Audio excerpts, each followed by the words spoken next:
me up in that algorithm and holla at your girl. Ladies and gentlemen, it's star time.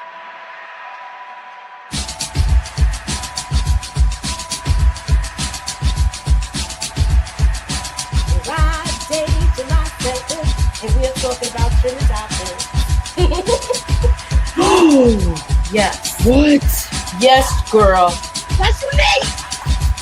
Ladies and gentlemen, That's unique. That's unique. Yes. No, wait. Queens is in the building, y'all. Yo, Moochie, can I get that theory, please? Let me get that theory. You know what I mean? I need that theory right now. I don't need it tomorrow. I don't need it Wednesday. I don't need it Friday. I need that theory right now. You know, black girls don't really have to do stuff like that. What we gotta do is take naps and moisturize. And we pretty much good to go. Right.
What's up, y'all? What's up, y'all? You rocking with Moochie, and this is Moochilla's Review. So hit that hammer because you came through. Tonight, we are going to be talking about 90s trivia, nostalgia, and we're going to have fun. You can participate too, so join us and stay tuned for the trivia. So we're gonna be doing a recap. This is fun fact recap tonight with 90s movie trivia. So let's get into it. I got my people here. I am Moochie, and this is Moochilla's Reviews, y'all. So let's get into it. I hope y'all can hear me because you know how I be messing up, y'all. But let's get into it.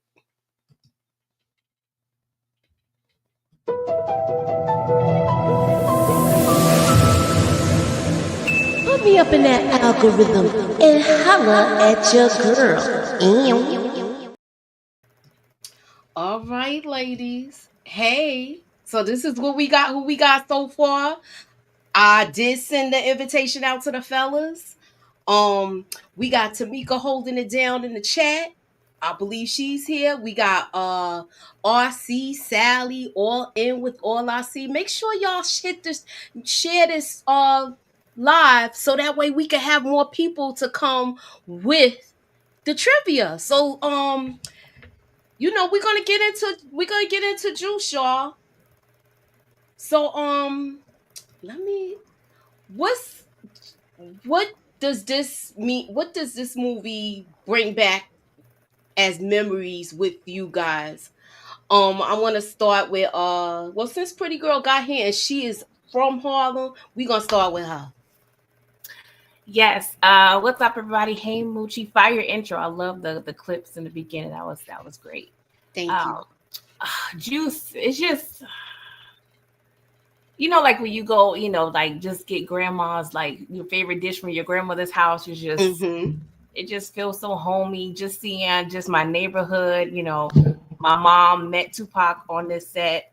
My school, like it was just around, not necessarily on my block, but in my neighborhood.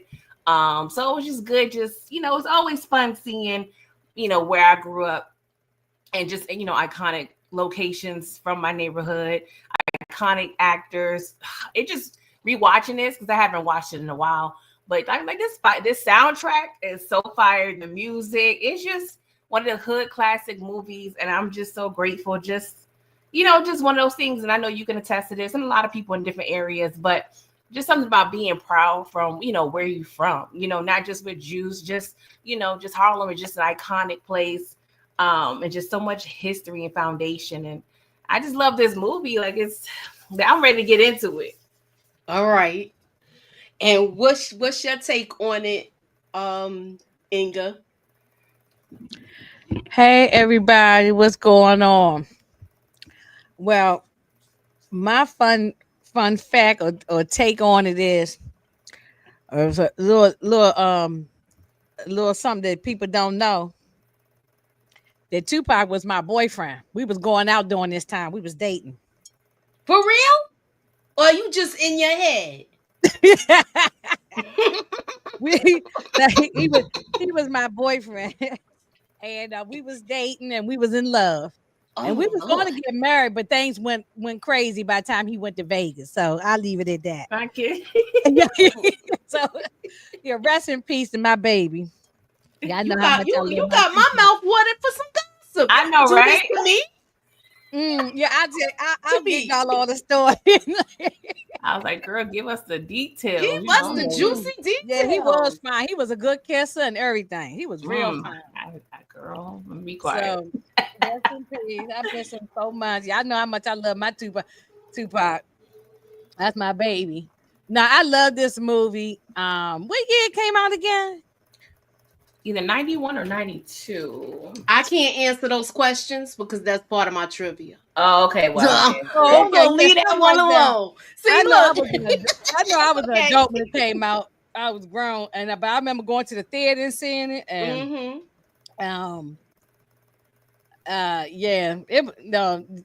child, I love everything about this. I probably done seen this movie 1,001 times. Okay, I believe it. Wait a minute, Tamika said that was her boyfriend too. We're gonna have to scrap. Don't you be no. No, no, Tamika gonna try to take my boyfriend. No. He has stuck, y'all. I might have to come out and come back in. That's fine. I'm freaking stuck. Give me a few minutes. Okay. Hold it down, y'all. I mean, what Ludacris and Nate Dogg, they said they had holes in different area codes. So he had Tamika over there. He had you, Inga, the DMV. Right. I mean, you look, he was a ladies' man. He had all kind of ladies. So it wouldn't be surprised. It wouldn't surprise me. He, had me over here in the DMV when he come here, and then he go up to the Bronx and had Tamika, and then he go, and then he go, all around. Then he go to California, had somebody over there, and yes. So, and go and because remember now he did live in Baltimore, so it might be true, y'all. 50% of what I'm saying might be true. 50% might be a lie. You just gotta figure it out. Because actually, I know the street he lived on in Baltimore too. I know exactly where the house is. Wow. I know exactly where the neighborhood where he lived back in the day. When so when he went to the Baltimore School of the Arts, which is still there now. So yeah, I just rewatching this movie. I hate to say this, but it's just you just really appreciate how great of an artist he was, not just music, just acting. And I would have loved to see him just be able just to continue his career, and it was just unfortunately cut short, but he did his thing. A lot of people, in this, oh my God, the acting, it was top tier. the cameos. Like I just remember back in the day, like especially in the 90s, like just the cameos you would see in movies and music videos. Like I just love that, little surprises here and there, little nooks and crannies, Wait a minute. Wait a second. Sally said, I used to talk to Moist Chestnut. He told me he was going to be on Reasonable Doubt this coming season. You know what? I see he called you. Okay. Well, I would tell him call me, but he married and I ain't gonna mess with a married man. He's happily married too. So he's one of the only ones we don't have no drama outside. Yeah, he's very, very happily married. Very happily married. So I'll give him a pass, so I can look at him from afar. I look at him from afar. But yeah, it's some people like that now that I do that with. I understand Sally because I'd love me some chestnuts. Okay. I love my chocolate chestnuts. But see, y'all gonna make me do my little Morris chestnut war. Okay. RC put my boo in the chat. I was big on special ed, honey. Special ed was my guy. Oh, yes. With that curly hair. Oh my God. I love some special ed. Yeah. I used to like them little skinny guys back then. Now I seem like I deal with the thick ones now. Keep you warm. I was into the skinny guy. Yeah, I used to love him. It was LL Cool J. Look, I had so many boyfriends. Okay, I had a lot of them. All of them was my boyfriends. Big Daddy Kane. That was my man. That was my boyfriend too. Yeah, rap back then, it was more so like some good, I would say, talent. Now these fools so drugged out, and they was fine. Look, it's not even the talent. Them niggas, them dudes was fine. Yes, that's I don't know what we got now. We got some old ragamuffins now. I don't know. I think they crack babies. Because some of them that's coming out now. These little young ones, because they was fine back then. They was fine. Juice, that came out early 1992. That was my last year junior high school at the time. Forever my all-time movie, Juice. Cindy from McVogue, Forever My Baby. Lord. Wait a minute. What's up, Gemini? Don, he said that was his junior high school year. I was just getting myself pregnant in I January. Just had my baby. Yeah, no, I was working on the pregnancy in that time. Yeah, I didn't find out until a couple of months later I was pregnant, but I was working on it. So in January '92. My son was born in July, so he was already here. We was talking about that today, because like I said, he helped me with this, with the trivia, because y'all, I said, I had to get somebody I had to use a tester for it. And me and him watched this movie so many times, and he gave me his feedback on stuff. Oh, okay. Hope he'll be in the chat tonight. I don't know, but anywho, Sally told me I was 10 years old. Okay, y'all making me and Moochie old people up here, like we senior citizens. Yeah, I was I'm damn near it. Like we elders. I ain't gonna lie to y'all. I'm getting close to it. But sure, okay. Hey, I'm proud for getting in this age bracket. Some people they make it. I mean, look, rest in peace. Talk about it. I mean, he ain't make it. So a lot of people talk about it.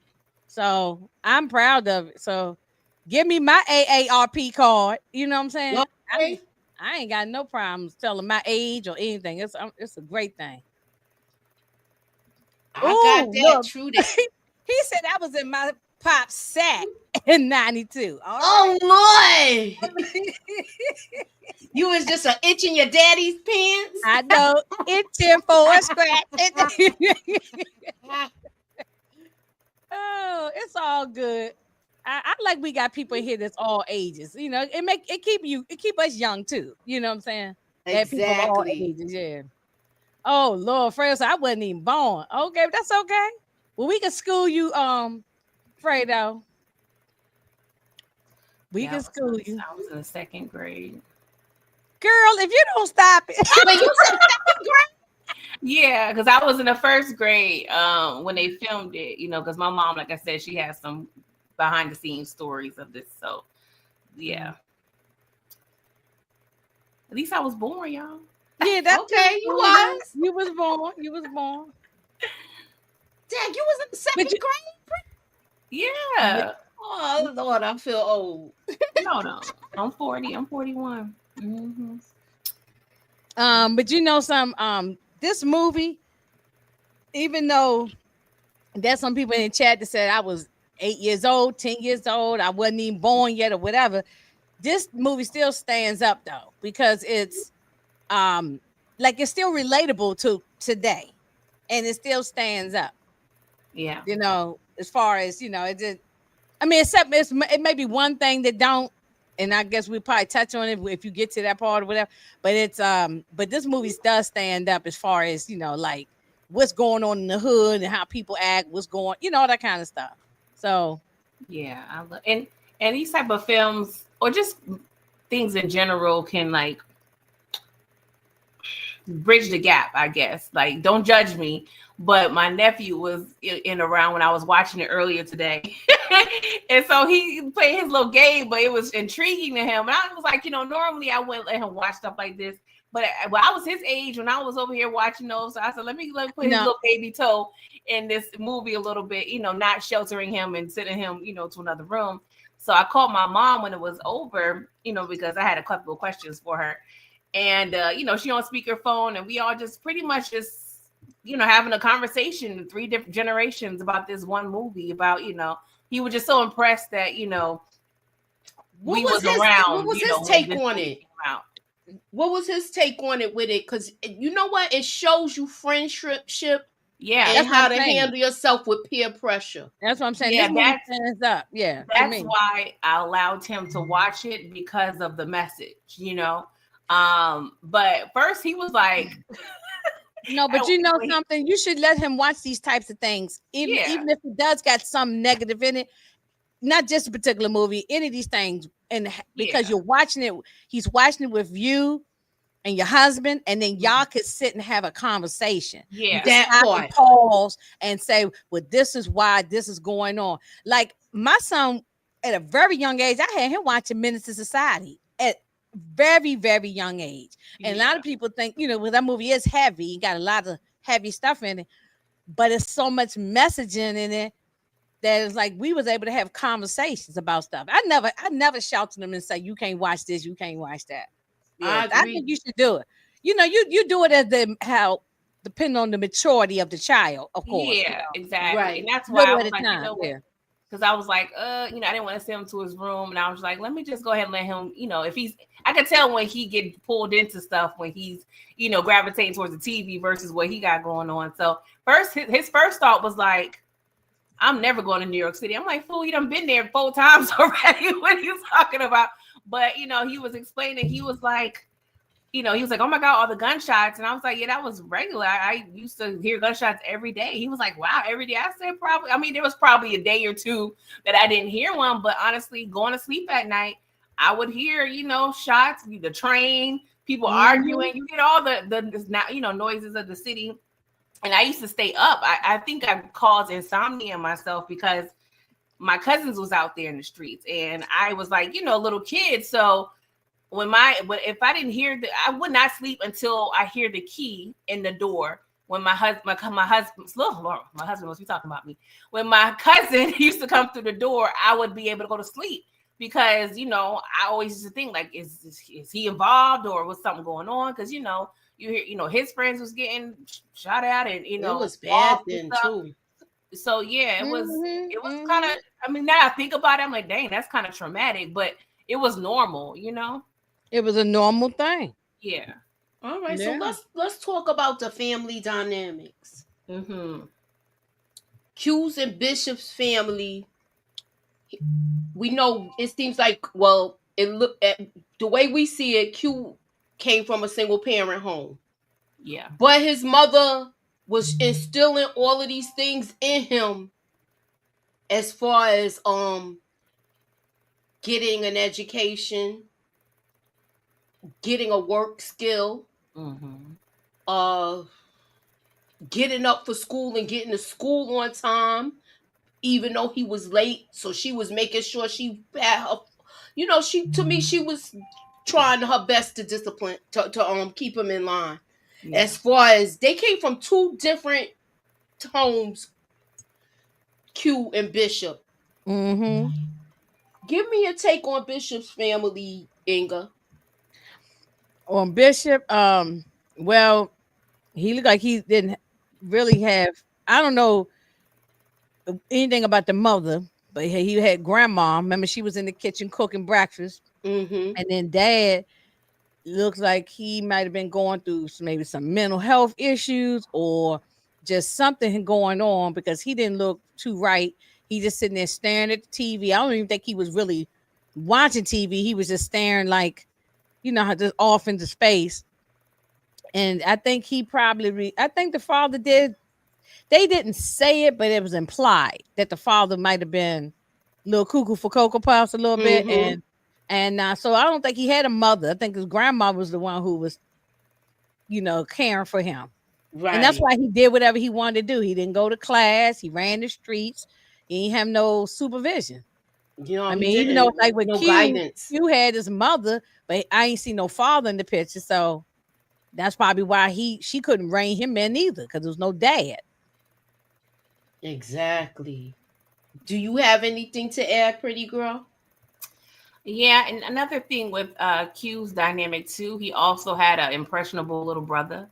And I also feel like that sometimes can make a person more cognizant of their actions, knowing like, hey, my little brother was, he admires me. He's probably going to do or follow in the footsteps, whatever I do. So that probably was another reason why Q was a little more grounded and in line, even though they're part of the same clique.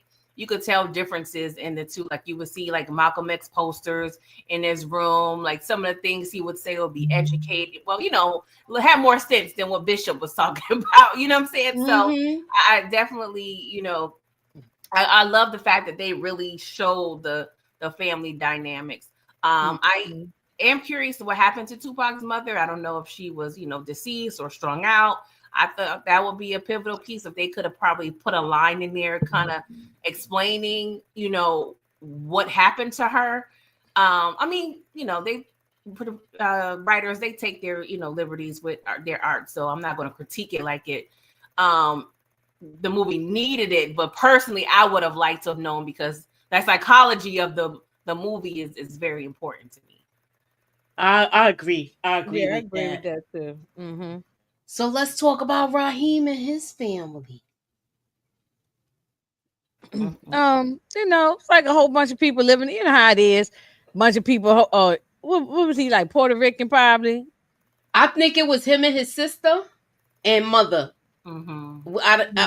I think he came from a single parent home too, but he seemed like he was a he seemed, to me, it seemed like out of all four of them, Q and Raheem were the closest to me. Yeah. What do you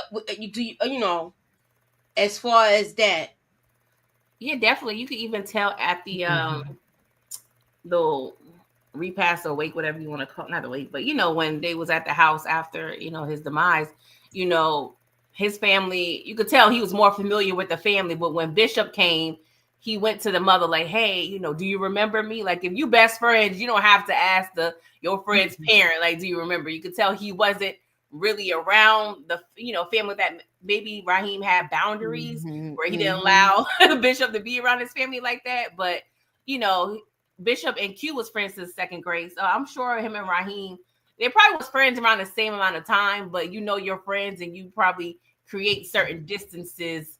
You probably didn't allow Bishop at the house like that. Versus don't let that man boy in here when I ain't here. Yeah, because he probably ripping and running. But all of them really didn't have no father in their life. So I mean, well, Bishop had the father, but he's, father was checked out. So they pretty much had no supervision, really. That's why they was ripping and running all the time. Yes, they was all ripping and running all the time. Nobody went to school. Mm-hmm. I mean, Steele had the father, Steele had his father, but he did what he wanted to do, This is true. Yeah, still had the mother and father in the household, and he still He was the only one that had the mother and father. That's why I in the had house. him last. Yeah. He had a mother, The a father worked for father, the and post they was office. Looked like the post office uniform. yeah, he was a letter carrier. Say it right on his jacket. He had a little brother too. And you know, he had his mother. They was trying to make sure he do the right thing. Cause look, she called him back in the house to make his bed, and he still ditched his books in the closet and went outside with his box. Well, I ain't gonna lie, I hook school a whole lot of times. So you can have your mother and father in the house and still be cutting up. So There you go. That part I there. took school a lot of times. I don't know. I couldn't do it because my father said, "You cut class, I cut ass." My father used to say that at the beginning of the school year. Said, don't be biased because it's Tupac. I ain't being, who's being biased about what? Nobody being biased because it's Tupac. Gemini Don, yes, he told the police about vitamins. Okay, so was he a snitch? But DeMarcus keeps putting that in the chat several times. All right, well, we gonna get to that, DeMarcus. Yeah, we getting it. Take off your track shoes, man. Yeah, he always got the track. He already at the end of the movie, and we just we ain't even get past the first scene Look, yet. I just got my popcorn and my cherry cola set down at the theater. You know, he already at the end. Track shoes on and he ready to go. I just got my popcorn and sitting down. Well, now we find out after that Raheem has a little one too, and a baby mother. And there goes Special Ed. Talk about it. Talk about it. Who's first? I just know I've had many boyfriends in my teenage years that look like these types of guys. Look like Q. They look like Special Ed. They look like, you know, and especially let them have a car. Yeah. I'm like, oh, y'all at the bus stop, waiting for the bus. Bye. I'll be jumping in the car. And I remember that car. That's a Passat. That's a Volkswagen Passat. Them things used to be. My homegirl had one of those. That I used to work with her at the bank, and she used to pick. We used to carpool, and 1 week I drive, and 1 week she drive because, you know, people. I think they used to swap cars, like go back and forth. Like 1 week her husband drive, and you know, so we used to go back and forth with that. Now, some people felt that the baby mother, the girl, she was like being just. I've heard this before in conversations over the years that people thought that she was just nasty and everything for no reason. But I think the reason was, even though they really didn't give us a whole this backstory, like Pretty Girl was saying, but I think the reason was he probably was trifling. You know what I'm saying? Not stepping up, doing what he's supposed to do, and she probably said, "Look, I'm sick of your behind." So she did say this doesn't make you a man, and he was messing around with some girl named Charlene. Right. And he not going to school. He ain't doing nothing with himself. He ripping and running with his friends. You know, probably drinking, getting high, whatever. And so she probably said, look, and back then, I don't mean no harm, y'all. Y'all can judge me if you want. Being with them drug dealers was the thing back then. Somebody was doing something and, you know, somebody, or even if they wasn't selling the drugs, if they had a job and a car. If they had a job and a car? I mean, so yeah, she was tired of it. Yeah, being a single parent, you know, because you know we see what he doing all day, chilling with his homeboys, running scams. You know what I'm saying? So, you know, she's probably dealing with the responsibility, but they're still both teen parents. But of course, unfortunately, the mother gets the bulk of the responsibility. Always. But since I've been like reviewing TV shows and movies, I've been more interested in filmmaking and the decisions that the writers and the directors use. So, you know, you notice here, even the photos you use, the use of the color red is very potent, you know what I'm saying, in these shots. So I just wanted to share. I mean, a lot of y'all probably already know this, but just to get the definition or the reason why red is supposed to evoke anger in a film. It's supposed to represent like strong emotions and concepts like passion, danger, love, anger, violence, and it's mainly to captivate the audience. Because I honestly feel like looking back at this and rewatching it after I haven't seen it in a while, I feel like this scene with Special Ed, that was the deciding factor of what they decided to do later on in the movie. I agree with you because I'm looking at this whole thing. I'm gonna cover us with the pictures to make it fuller. And I'm looking at it's so much red in here, and you not lying. The little baby got on the head. Somebody sitting in the Look, the baby's on the windowsill. bucket hat. Look at the person in the windowsill. Oh yeah, Raheem, the girlfriend, she's got red on red and black. Everybody got red and black. Yeah. Is that red? It's supposed to signify, you know, how they have the devil and the angel on the shoulders, you know? Yeah, maybe. That might be. And you made a good point about the her being with this guy. The special ed character was that made him do what he did with the whole, you know, going to the corner store situation. And because I guess he figured he needs some money so he can take care of his baby. Instead of just going to get a job, you know, he just said, let me go do this, you know? Yeah, his ego was crushed. Right. Because honestly, she got a tight because Khalil Kane and Special Ed, they giving cousins a little bit. Especially with the high top curly hair. Yeah. Yup. I thought that was your woman. I know that. I'm gonna be quiet.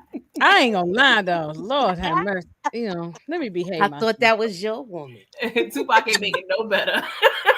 I know. He an instigator, yo.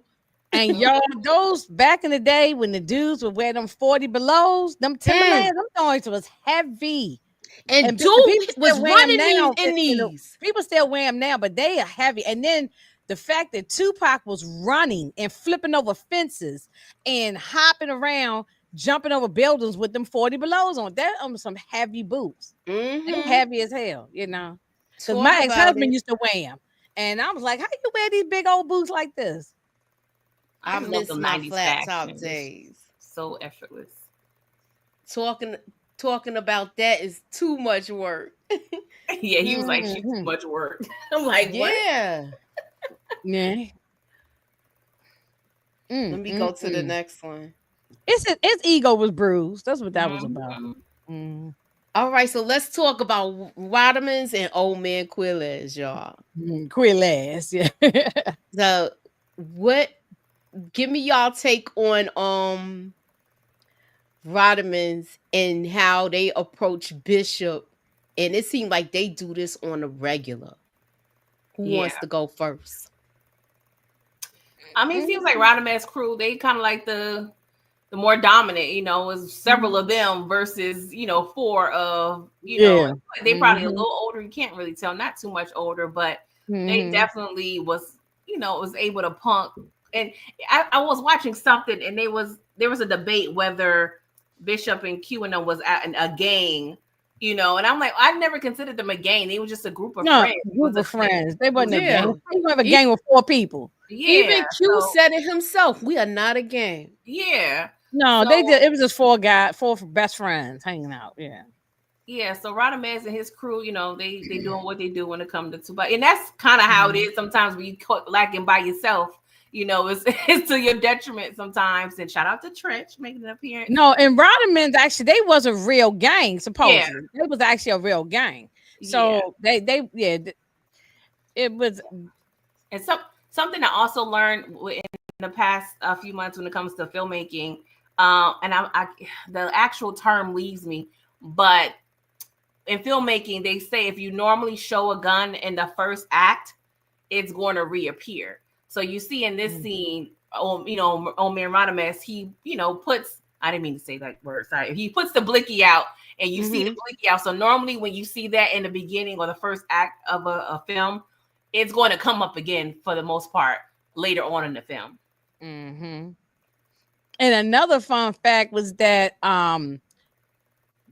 Tupac wasn't even supposed to have been going out for this role. It was really supposed to be TRAPZ was going out for the role to be in the movie, just to be in the movie. I don't know who he's going to try to be. Just going out for, you know how you audition for multiple roles and see if you get some. Tupac was just going with his homeboy TRAPZ. It's like, oh yeah, let me go hang out with Moochie while she go do this thing, and then they end up liking Tupac so much that he got the role. And Tresh was in the movie, but he had no speaking part, you know. Nah. Yeah. But it worked out. It worked out did. the way it was supposed to work out. Yeah. And they were good friends. They were good friends prior to this movie ever going on, because they knew each other from when Tupac was with Digital Underground as a roadie and all that. They go way back. Yeah. Like when Tupac was like 17, 18, 19 years old. They go way back. So. And also another fun fact, Omar Epps and Marlon Wayans are best friends. They're friends to this day, as well as going to high school together. Yeah. They sure did. Right. They grew up together. Yeah. They used to do a lot of auditions together. I think he's one of the godfathers to hit one of Marlon's children or something. He's a godparent. Yeah, they go way back. I wouldn't be surprised. Teenage years. Yeah. I love that though. Okay, season 1 Unique is based off a Special Ed's character. How? I don't know. Yeah, how? I would like to know. I would like him to elaborate. Oh, okay. I never heard that. That's the first time I never heard that one either. Pac and Trench were like brothers. Exactly. Yeah. Red symbolizes. Yeah. Unalive. Okay. Yeah. Thank you, DeMarcus. I believe that. Loving the conversation, y'all. I believe that part with DeMarcus about the red symbolizes. Yeah. Not the Raising Canaan part, but that. Yeah. All right, so let's go to the next one, y'all. Oh yeah, that make a good point. Red symbolizes unaliving. With like the movie, what's another movie where somebody was wearing red and P Valley. Remember when the guy did the when he took himself out? Yeah. Remember it was red and the cards and all of that, and they was even going further and deeper into it. Yeah. I want to say that whenever you see something like that, when somebody's wearing red and it's all through the thing, it do symbolizes the unaliving thing. Miss K did a breakdown on that about the symbolism and all of that in it. We all did like little breakdowns of it because a lot of us was covering. Yeah, P Valley was good for that. Yep. So and Quilles would come out just to get rid of them, so they just to shoot them off from in front of the store, so they don't, I guess, startle people. But that was, I don't know, that's a nitpicky part of me. Like that ain't really how I really be like that in the hood for real. As long as you're not in my store acting crazy, I ain't got nothing to do with it. Like you don't got nothing to do with what's going on outside. On the outside, no, they ain't leaving. They not leaving outside the bodega. Exactly. Y'all call them bodegas in New York, or here we just call them corner stores. It's the same concept. Yeah, it's just same different name. But they not coming outside unless you bothering somebody or interfering with their business. Otherwise, they be like, that's out there. I'm staying there. Exactly. I'm standing behind the counter. Well, you know what? The bodega in my neighborhood, especially school time, they only used to let a couple of kids. It used to be a crowd before school. This is when I was in junior high school, though. So it used to be a crowd before school where people would go get their candy and stuff like that before school. Remember, keep in mind, this is the 80s. So they used to let 5 kids in at a time, and then you wait. And then when they come out, they used to come in. That's how they used to do us. Yeah. Right. That's true. That is true. So look, they cut school. They go to the arcade. I didn't even get the part where they was chased, but you could see the cop there. Back in the day, it used to be school safety. This is when everything was transitioning between, I want to say a little later, that school safety became safety became the police, down with the police department later on. But at first, it used to be school safety and then the cops. Yeah, we used to have truant officer, same thing. Every place called them something different, but it's the same thing and they would go around and, because we got chased when we used to cut school. I was just gonna say, put a 1 up in the chat if y'all got chased. I just get chased. We would hide in apartment buildings, you know what I'm saying, and stuff like that. Yeah, Yo, I remember they used to walk up. They used to have the van, and they'd be like, "Y'all, I don't know why y'all walking," because we used to go to Queens Plaza to get lunch. They had like all Blimpies and different restaurants there, and we used to walk there to get lunch. And you get back before the classes change, especially if you had where I went. My school had two buildings, and they had an annex and then the main building. If you had Yeah, classes where my you school had to had cross that the too. street, that was the best time to do it because they Mhm. can't stop it because people was going to the other building. They don't know who it is. Yeah. So that's what they. And, That's then, what and was when the. we used to have open lunch, sometimes we wouldn't even come back. Mm-hmm. Look how he was looking at this girl. She looked good from the back. She's a butterface. Yeah. But now these people paying big money to get these big old veneers that look like this now, looking stupid. So I ain't gonna mention the people's names, but this look like this her real teeth, and she got like a cap over. and they should have nerve to put some golds on. Talking about I'm gonna get the whole thing done. You gonna get the whole front done with gold, girl. You better go get some braces. I was only able to leave school for lunch at Job Corps. Yeah. Still too busy with the a couple people damn with the game Job Corps too. instead of getting the hell out of there. Exactly. Yo, he was so into that game. And that was ridiculous. Where they had ended up taking him back to school. Yeah. But what about that snappy nappy dugout, y'all? I'm glad you mentioned it. Now, you see Samuel L. Jackson, wasn't he talking to a lot of young girls? Me too. Yeah, I was picking up on that. Well, that's why I said this movie actually it still relates to now, except for this part with the talking to the young girl, and then also when Q was talking to old girl from In Vogue. That because yeah, we'll get to that when you get there. But otherwise, this movie does hold up. But yeah, this didn't transition well. Not because of where we are today with all this Me Too and all this stuff now. But back then, a lot of people talk to older guys or younger girls. I mean, it's still going on now, though. Really, it ain't really stopped. People just more discreet about what they doing now. I had older guys I talked to. It wasn't a big deal back then. It really wasn't. It wasn't. It wasn't. It I ain't saying old enough to be my daddy. I ain't talking about that damn old. But I mean, but if they was like maybe like 8, if you was 17 and they was 18, 19, it was no problem like that. I ain't talking about that. I'm talking about if you even if it was like the early 20s. But yeah, like I'm talking about like 16, 17, and they might be 20, 21. They got their own car and they job. They got a job. Yeah, that wasn't even a big deal. It wasn't a big deal at all. Nobody frowned their face. Now, I ain't bringing no man that was be 30 or 40 years old coming home. That's no, you wasn't doing that. No. Sam was, you know what? Here you go. Yeah, young boy. I mean, really, it was how it was. It wasn't. This is how it was in the hood growing up. I went to school with chicks who would brag about having dudes in their 30s. Yeah, it's the truth. I mean, it's what it was. I ain't saying it's right. So let me put that out there before I God bless her. Message. He said, Gemini Don said, God bless her. She thought she was fine with them teeth. Q was like, I'm good. Yeah, she looked around. Miss Niecy said, I was the queen of skipping school. I said, me and Miss Niecy. I did skip. I skipped a lot. Yeah, my ex-husband. I got it together so I could graduate on time. I did graduate on time. I had to get it together because when they pulled me into the counselor's office and said, "Oh, look, you behind in these credits. You got to get." I was like, "Oh, heck no, I got to get my stuff together." So, but I was skipping school left and right.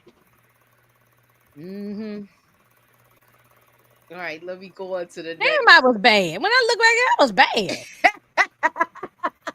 That was bad. Oh God. Even this part. EPMD. I'm going in here to buy cigarettes in the bar and all of that. Yes, I used to buy cigarettes from my parents when I was a little kid. Exactly. As a little kid, I would go to the corner store. We talked about that a couple of weeks ago, right? Then we talked a couple of other I want to say when we was talking about BMX. Oh, I thought it was when we did other reviews on other like old school movies. I think we talked We about it. talked about it recently about kids Oh. going to the store to be able to buy cigarettes, beer, and Yeah, all of that I stuff. did. My father used to smoke them Benson and Hedges, menthol deluxe, and Mhm. my mother, I forgot what she used to smoke, and I would I sure did used to go and would go to the machine just like he did and put the money in and pour the lever and the cigarettes come out the thing. That was it wasn't a thing. This is how it wasn't. Okay, I already read that one. I'm sorry. I could never mess with a high school girl. She got to be at least first and 19. Graduate first and 19. Mm-hmm. I can say this now.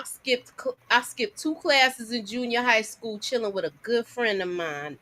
This dude barely showed up at class, had 2 girls doing his work, and he graduated. Mm-hmm. Yo, I used to get paid to do homework.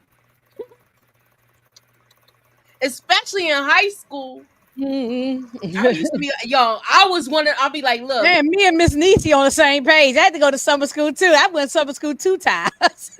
I went to summer school 1 year just so I could get out early. Because they would have said I had to take Spanish again. Moochie, you would have been my goody 2-shoe friend. You ain't cut school. I said I went to hooky parties. Don't get me wrong, but it was like you would be my goody 2-shoe friend. You'd be the one I could bring around my parents. You were a good girl. You ain't do nothing wrong. But then I go around the corner, me and Miss Niecy, we be getting into the bull crap, I used to be too scared I'm gonna get in trouble. I had an older brother. My father, people knew my dad, where they be like, look, I was afraid somebody would see me like that because my mother used to see people and they'd be like, yo, your mom saw me and she ain't even say nothing. I thought she was going to say something to my mom's because back then, people used to go tell your mother.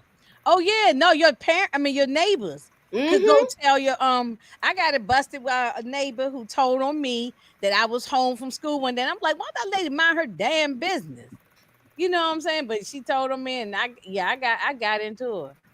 Yeah. Mm-hmm. Oh, who's it? Look at Boobie TRAPZ is back. He said I was bad. Oh wait, he was backstage. Yeah, where'd he go? Backstage there. I can't. He's not here. I don't see it. I was bad. Come on back, Boobie. I saw him. Yeah, I was bad. I was hot in the tail. I was bad. Oh, there you go. What's up, Boobie? What up? Hey, what's going on? What's going on? Was your parents sending you to the store for cigarettes? With a note. Yes. Yeah. With a note, cigarettes and beer. Y'all see, we remember having this conversation. And they damn sure gave it to me too. And I know most 69 in the comments telling me I was an angel. I know what the name 69 ways. You was no. Hell nah, don't even try. 69 ways. Okay. Uh-huh. Yeah, me and Miss Niecy would have been around the corner, kicked it, and Moochie would have been doing our homework for us. You know what? Oh Lord. Like I said, you had to have a homework plug. If you wasn't trying to do it, you had to have a plug. Bro, I be like, oh girl, you got the answer to the test. Let me see your paper. Shoot, we get all the answers. I was making money. Still the answer key to the book in the beginning of the season. Right. I know that's right, boy. I'm telling you, if I could go back so and the school start, what? That first couple weeks. Fix the stuff, Lord have mercy.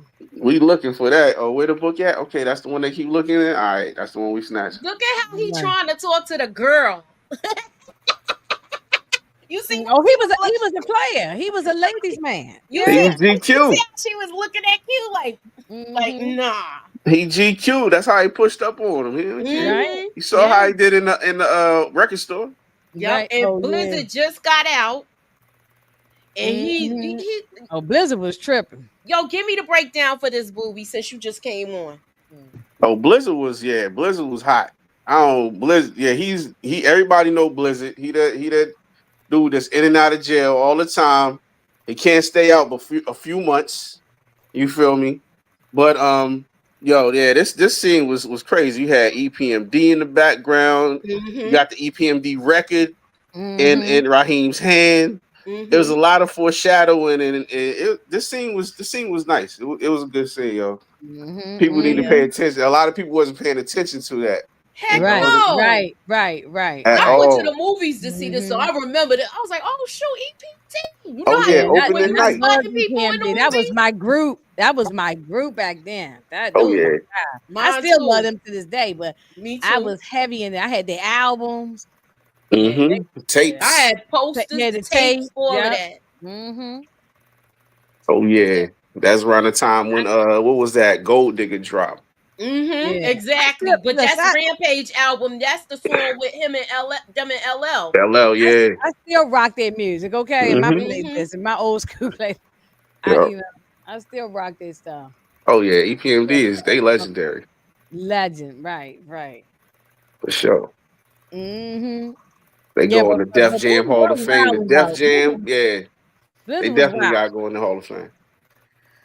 Blizzard was wild, coming in there trying to rob. He had just getting out of the prison and then out of the joint and gonna come in there and leaned up against the cigarette machine. No, I ain't seen a cigarette machine in God knows how long. I don't know when last time I seen a cigarette machine. Look, I'm about to rob this place. You want to get down? He like, I'm good. Just got home and I'm about to rob. Right. But that girl on the payphone looked annoyed though. She was like, if this dude don't get out of my face. So let's talk about back at Steele's house, y'all. Who wanna set it off with them just going there to have a meal? What meal? That nasty food that Steele was cooking. Who puts now, Boobie? I know you ain't never put a 40 in your eggs. You seasoning your eggs with 40s. No, it was what was it? A OE, right? Oh, it had to be an OE or St. Ives. At that time, it was either St. Ives or OE. St. Ives. I think he had an OE. Nah, it was OE. It was either OE. Because the other green bottle, what's that other one that used to Valentine Ale? That used to be out. Yeah. People used to drink that. I think he had an OE, and he gonna pour it over the eggs, mixed in with the bacon or ham or something. Get it right, buddy. It was eggs, bacon, and hot sauce. And hot sauce. It looked nasty looking. It was like vomit. It looked like something came out your dog's behind. Okay. Yeah, that was OE if I'm correct. All right, Gemini. Like wine to a steak probably didn't taste that bad. It probably didn't because it probably gave it a little twang to it. I know you put wine. I'm just kidding, y'all. Look, I know you put wine in food when you cooking, but OE, I don't think so, y'all. Wine and OE taste completely different. No, no. Young boy say I drank OE before. I know how it tastes. Yo. Oh my God. St. Ives, those commercials was fire. Oh yeah, I got all them commercials. Yes. Do y'all remember the one with Snoop and they had the black Snoop? Oh yeah. I got them. I got all them joints in my playlist. I recorded them, so I got all them joints. The one the Ice Cube did one, Public Enemy, everybody did. Oh yeah, that Wu-Tang joint. Wu-Tang, everybody did one. They were fire. Biggie, Pac, everybody did it. Right. Red Bull, St. Ives, OE was the beer back then. Oh yes, it ain't really big. It's malt liquor. It's a difference. Yeah, when you say malt liquor, say bull. Remember they used to have a bull run through the door. It's that liquid crack, boy. Hey y'all, Queen. Stick around. We get ready to do the trivia, y'all. Yeah, so stick around. Yeah, that blue bull. Oh, yeah. Don't let the smooth taste fool you, y'all. Don't let the smooth taste fool you. What? 45. You already know, Billy D. I mean, those were great commercials. Yeah, they had Billy D. Because I remember 45. The Temptations, the Shy Lights, all them old school groups used to do the commercials for shit, smoke, liquor, and Call 45 and all that. Exactly. Red used to do the commercials. They was The late DJ Mr. C used to play the St. Ives commercials too. Okay, you can go on YouTube. They have 45 minutes of St. Ives commercial. Yes. Yeah, that's where I got it rapped from. I on one of recorded them. that joint and Yeah, All got right. the MP3. I got that joint on my phone. Boobie, I got a whole playlist in my YouTube playlist. Oh yeah, I got all that. I downloaded that. I'll be listening to that on on the stereo, the car, everything. Code 45, Chris Tucker. Yeah. Hell Now that I know about drinking better, that stuff is nasty now. But back then, I ain't know no better. You know, we just trying to get lift. Hey, we had Coke 45. We was drinking all kinds of stuff that we were supposed to be drinking. At this time, when we watching this movie, Raheem seems like he's the alpha male of the group. Oh, he was. Yeah. For sure. That's why I said, who's the alpha male? But we're going to see the tables turn because we're seeing a struggle sort of happen already because he's testing all of them, Bishop.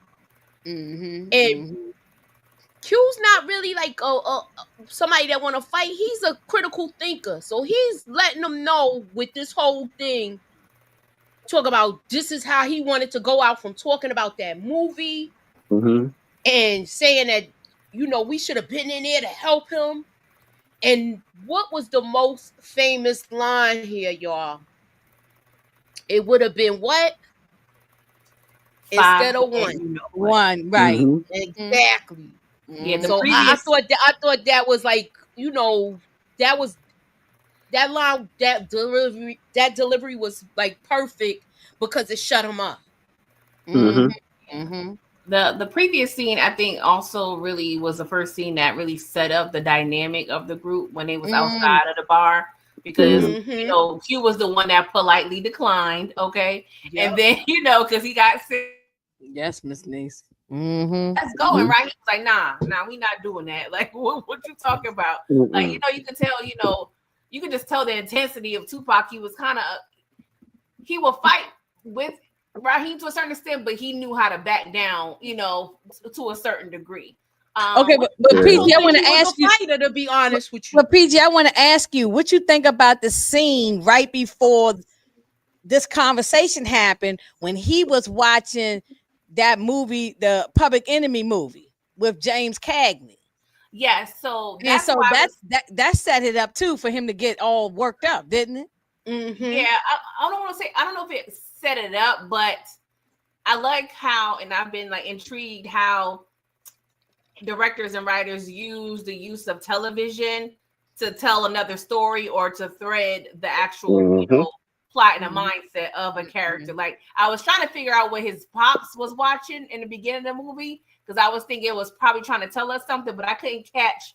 I thought he was watching a Western or something. Yeah, I thought it was cartoons or something. Yeah, I thought it was a cartoon, but I can't remember. Oh, okay. It didn't familiar. Right, I wasn't familiar with it, but yes, I did a little digging to try to see what movie it was. So I did a little research, but yeah, it was pretty much foreshadowing, Tupac's demise, and as well as his train of thought, because he mentioned the Q, he was like, if you pretty much not going out in a blaze of glory, you might as well be dead. And I'm like, excuse me, sir, like, why gotta be, why you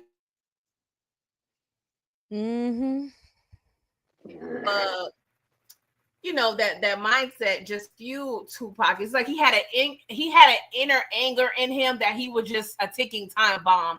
And once later on in the movie he gets something in his hand, it was go time for him. You know what I'm saying? But I just love this scene because it really also showed the dynamic of the four characters. But it just seems like, of course, you said, Raheem, he is the leader. I agree. But it seems like Q and Bishop, they always seems like they was beefing for the number 2 spot of the group. Yeah, Q and Bishop. Definitely. I don't know. I always thought Bishop was a wannabe. Not so much a wannabe, but he wanted to be the man. You know what I mean? That's basically that's what it was. He is a wannabe. He wasn't the lead.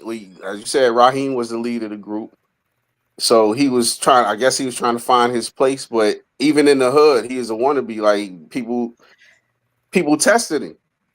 But it all the seemed like he time. switched real fast though. Like he was a follower He because was. Raheem was the leader, right? But then not We right know when after it this, switched right up. after this scene Yeah. here, like he switched. Mhm.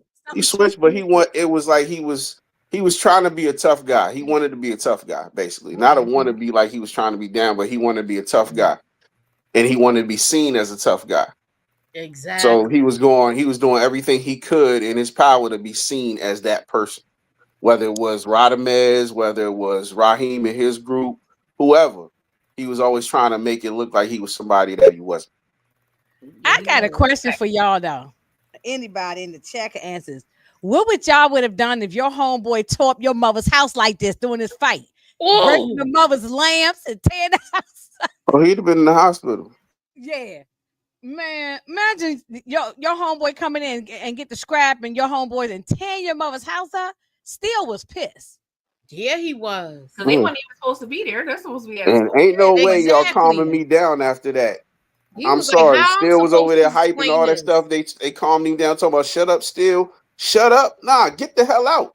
Yeah, get the hell out. How about that? You broke the mother's lamp and her Yeah. vase. It was Mhm. tore the whole house. The TV fell out. I mean, everything just got tore up in the house.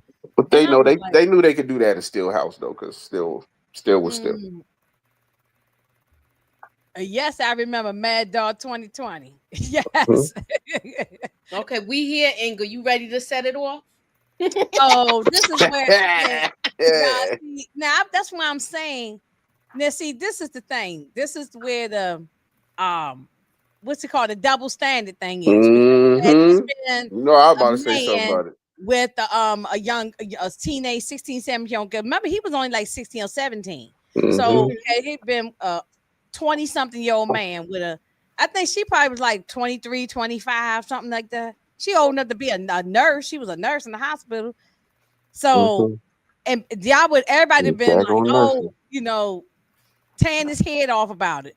Nobody don't really say nothing when it's the other way around. But in this society that we in with this Me Too and all of the crap that we got going on, it's considered she's considered a pedophile, Yeah. or PDF file. Excuse my language. So let me ask you this: Yeah. How old you think she is about here? Like, okay, if she's a nurse and she went to nursing school, she could be about 25. I said 23 to 25. 23 in to that range. 25. Yeah. So she's a little bit older than him. She was married. Remember? She was married. She was she was separated. Right. And so Frank you old enough, yeah. So and he's 7. He said he was 17. I mean, it was said said she had. Oh, look, young boy said she had to have been 30, and her ex-husband was at least 40. Well, he looked 40. Not necessarily. Nah, back then they used to look a little older. People looked older back then than they do now. Yeah, people looked older.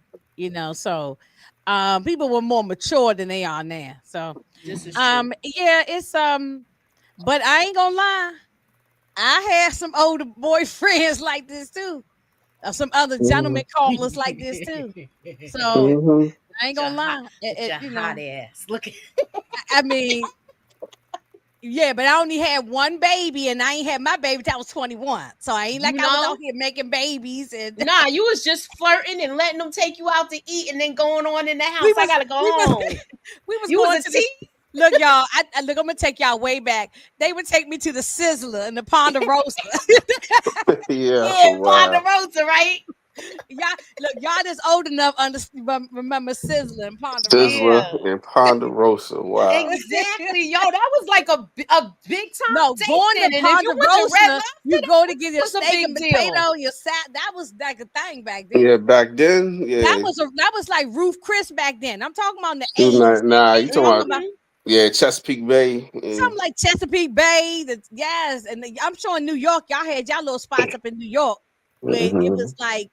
Now y'all laugh at it now that it's nothing, but back then it probably was the thing, Exactly. So yeah, everybody had their little spot, They had Chili's.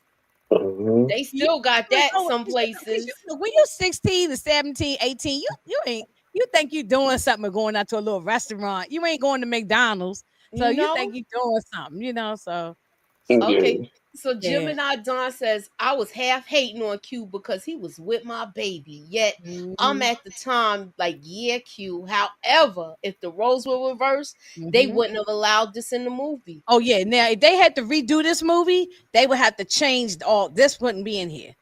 He would. They would have to change. They would have to change it where he could have a girlfriend, but the girl would have to be more his age. Which is kind of crazy because all that shit's still going on to this day. So it still goes on right now, right? But as we sitting here talking now, somebody with somebody that's not, age different.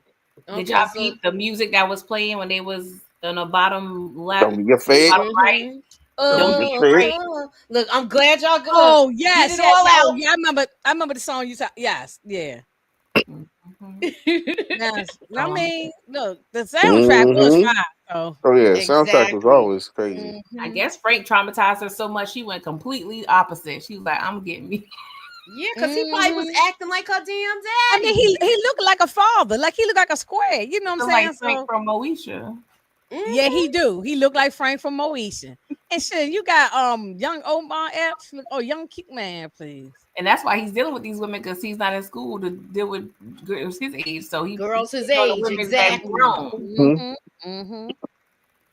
Yeah, she got her own apartment. She's a nurse. She making money. Perfect. Man, please. Yeah, definitely. But he moved by a certain time. No, you see how he left out of there. Them nurses, man. Them nurses. So he must have left before she had to go to work. Because remember, she was working not night. going to school either. If you 16, 17, and your girl got her own place, you've been over there chilling all day while she at work putting your feet up. 17, I had my own spot at 17. So me too. I moved out at 17 too. I moved out at 21. Oh, okay. Okay. I still listen to this soundtrack, especially Big Daddy Kane, Aaron Hall, Tammy Lucas, Eric B, and Rakim soundtrack was solid. Yes. It was. Yes. Yep. Yeah, that joke was fire. Oh, and they was smoking the herb while after they was laying in the bed having a good old time. You know, it was. She said no because she had to go to work. So Raheem tells him about some meeting that they got tomorrow. But he tells them that he got the DJ competition and he'll meet up with them after. And now let's talk about the DJ competition. And Pretty Girl, I'm gonna ask you this question before we get started. I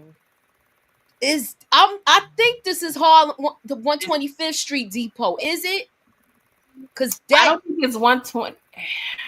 Because they did a lot of scenes on Convent and Saint Nick in Amsterdam. I don't know.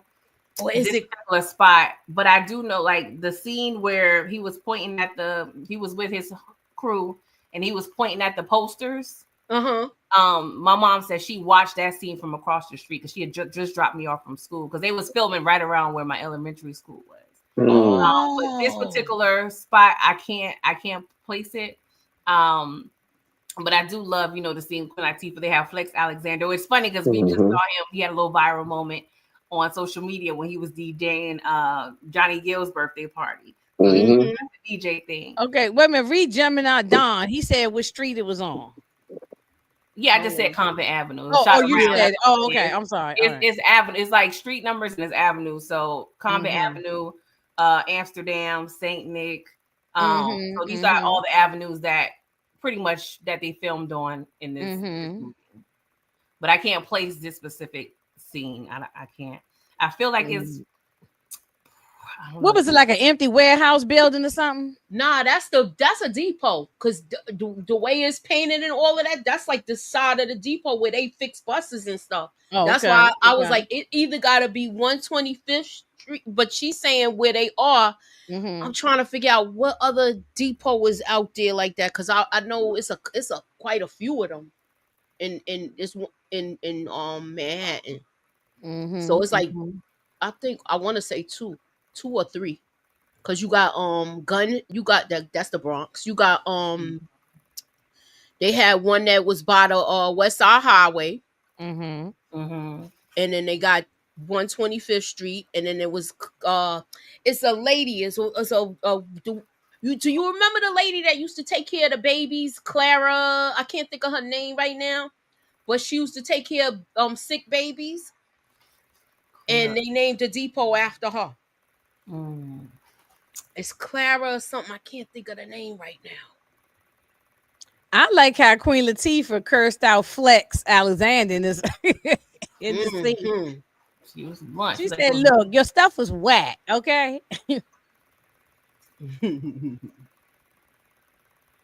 I'm trying to show you the and Queen Latifah, she has not aged really. Yeah, Flex calls him Gumby. Look like Gumby. What you talking about?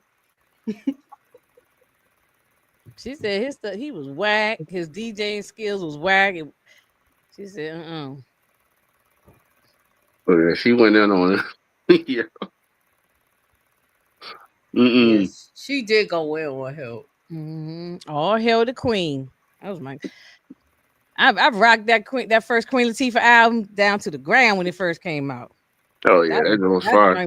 Which one? Black Rain was good too, though. The Black Rain was good too.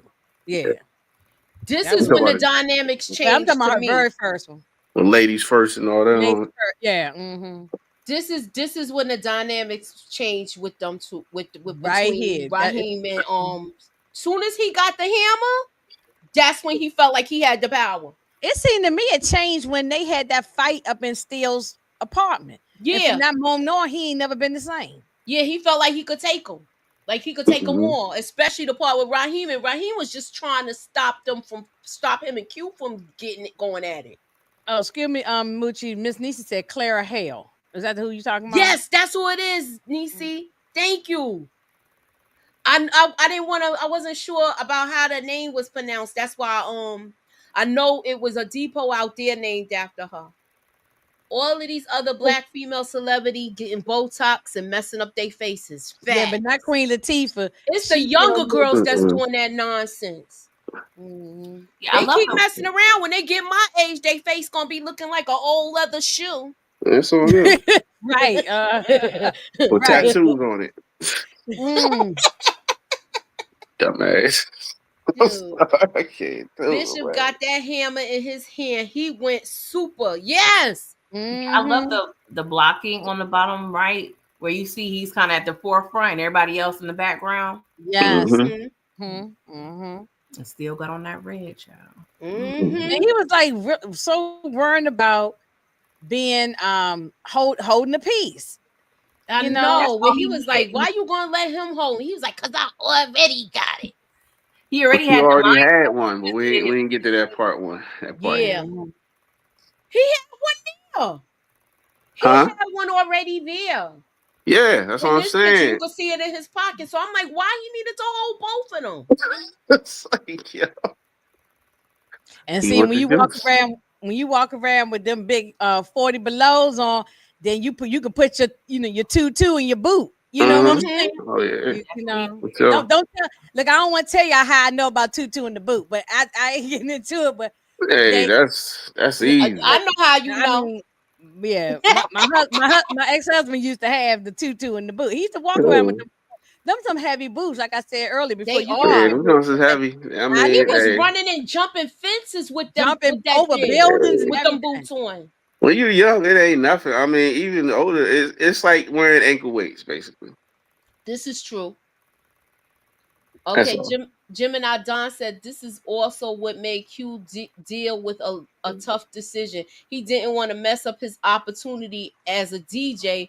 Then he has to deal with the choice of rolling with his boys in the planned robbery. Exactly. And mainly it's because it was Raheem's plan. You know what I'm saying? It's like he had a certain level of trust when it came to Raheem, even though it was a bad idea. But he was like, you know what? Because you notice the difference. They chose not to do what engage with the Blizzard thing, because Blizzard, that wasn't really well thought out. But now that Raheem had his own plan where he was the leader and he was able to navigate and all that, there was a certain level of comfort, because they pretty much did the same thing Blizzard was doing, but on a lower level. Make sure he had more of a full.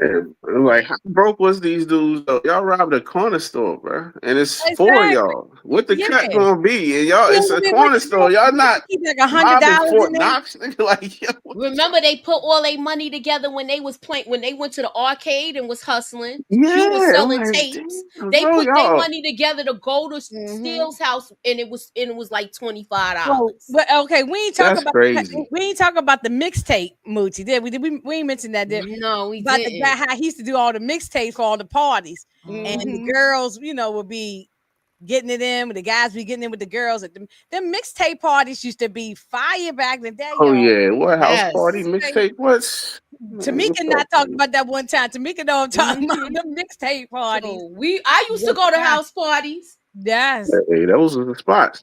Well, we talked about Moochie, that when we talked about Cooley High. Moochie, you went to the house parties after you finished doing the homework, right? No, I had to be back by a certain time because I had to be in, but I missed curfew a lot though.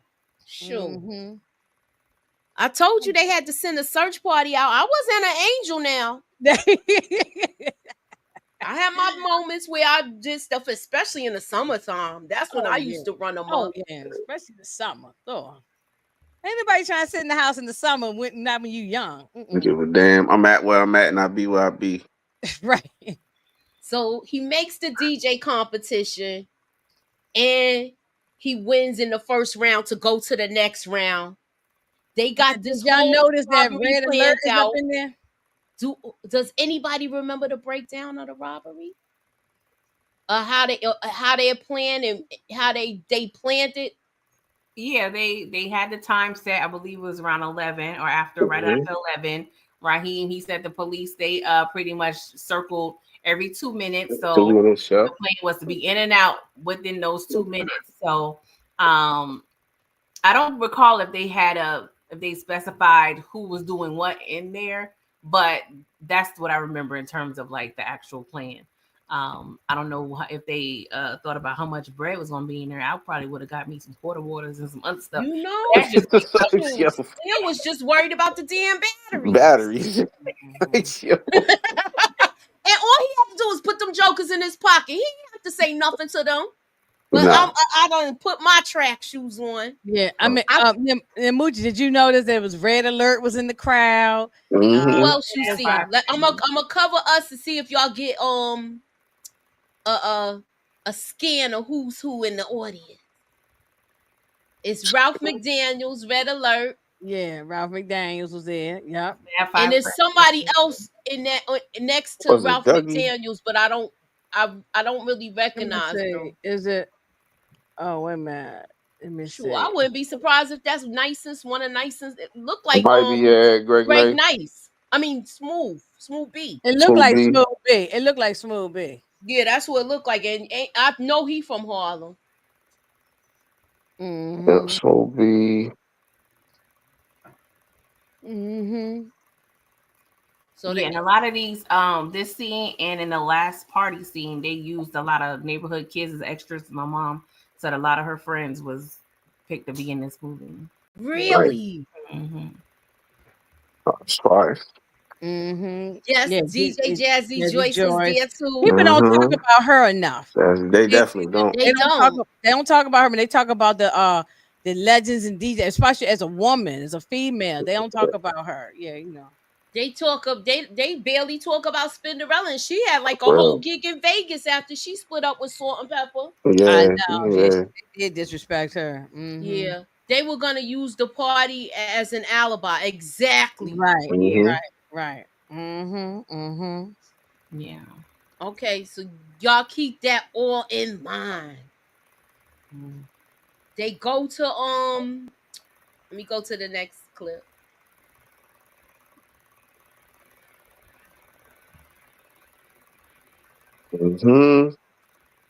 It was so many things that went wrong with this. Look at the mask. You can see whose face it is. Look how big the holes is on the eyeballs.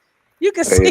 Those was the masks back in it. Those were the masks back in it. I remember after that movie. That's the early Pooh Shiesty mask, right? Yep. Volume 1. I remember after this movie, it was so many people getting those masks. Oh yeah. different colors, everything. I had about 4 or 5 of those. Yes, Well, she was the host of the battle. Ran You the could see her battle. she ran it. Was he not paying attention? She ran the whole thing. Yeah. She did the auditions and everything. So, he closing up for the night and they come in there. This remind me too, Boobie. Remember when you and I did Minister Society way back last year?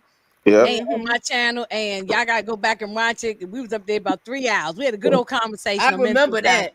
And that was a long, but this remind me of that. You gonna go and rob the corner store, bodega, whatever everybody calls it. You don't get that much money up out of there. You know what I'm saying? Exactly. Yeah, not like you robbed, like you said, robbing the bank or something, like set it off there. Like that was just, and then knowing you're gonna get caught. Exactly. But if you closed, why are you locking the door? Because honestly, if the door open, they won't allow you to buy something. You know what I'm saying? They wait for their bread. No, they said that was he in there by himself at that time. They hit him right before he closed. Yeah, no, right he was before he counting money. They waited to the cop who normally circles the block. Patrol, yeah. Yeah, the patrol. And yeah, that's what they did. So yeah, he should have locked the door. Yeah, definitely. Okay, so Miss Nisi said every corner store sold them masks. Mm-hmm. They Look, still got them sorry masks for in you. the beauty supply place. That's where I got all the masks. Then a couple years later, it was the Ghostface Killer mask. Yeah. Oh yeah. My son got 2 of them, Boobie, because he wear them in the wintertime. I love them joints. Them Ghostface Killer masks was the joints though, because you could see everything and nobody could see your face. Nah, I'm talking about the one. The Ghostface, yeah, it's like a stocking mask, but they can't see your face. Yeah. No, I ain't. We don't have one of them, but we got. It's like the mask that they have now that got everybody face on it, like it'll have Drake face on it or Trump face on it. It look like a real person's face. Them joints, but without the face on it. That's all it is. Oh, like the one got the with face on Kanye West thing. Yeah, exactly. Like the ones they was wearing in the what was Ghostface was wearing in that chest boxing joint. Yeah. Okay. It's like a stocking cap, like I mean stocking thing. You know what I'm saying? It's like a regular stocking cap, but a little bit thicker, but you can see through it. Right. This went wrong because Bishop was trigger happy. Yeah. Look, they had the money. All they had to do was split. He did not have to pop this man. He wanted the juice. He wanted the juice. He wanted the juice. Yeah, you're right. He could have just got a quarter water. Okay. These cops figured this out real fast, though. That annoyed me. Yeah. Yeah, because it seemed like back then there probably wasn't no cameras and stuff. Heck no. So how they figure this out that fast? Y'all explain that to me. I always wondered. That's what I want to know. How they know to come right there?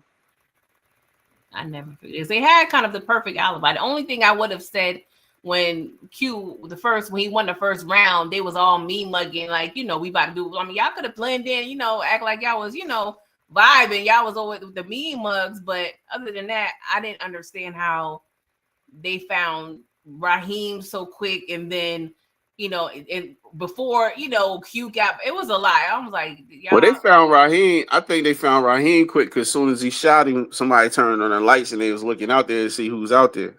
Mm-hmm. That's why they ran to the second spot. Yeah, but they don't be showing up that fast. No, I mean it's plot holes, but I think they probably found Raheem. They definitely wouldn't have found him that quick and found out who he was and all that other stuff that fast. But not at 2 seconds, it seemed like. Yeah, it was too fast. It was too the movie choice. Yeah, they handled the question in the best. I had to stop the movie up and Who handled the question in the best out of Q, Bishop, and Steele? That's hard because Steele definitely not. I think has not bubbles, but Steele had bubble guts. Yeah. It depends on what you consider best. I think it's all in perspective because Tupac, he played it real. Chill. He was smoking cigarettes with him. Like I know. He was real calm. Yeah, I thought Q was good too because he had his way with words and stuff. Exactly. Yeah, so Yeah. I think Q was the best one because he said everything you had to say for real. He was like, it said we three black dudes in a precinct. If you want us to be guilty, we gonna be guilty. Right. Exactly. Yeah, I think he was probably the best. Pac was saying too much because that's what led them to put Rodamez on him. He put Rodamez in the mix and all that stuff, and he was doing too much. I think he did that to throw them off of them. Yeah, but still, that's another thing because if Rodamez come out clean and clear, if they investigate, you know what I'm saying? I just feel like he added too much and it just kept it minimal. But you know, it is what it is.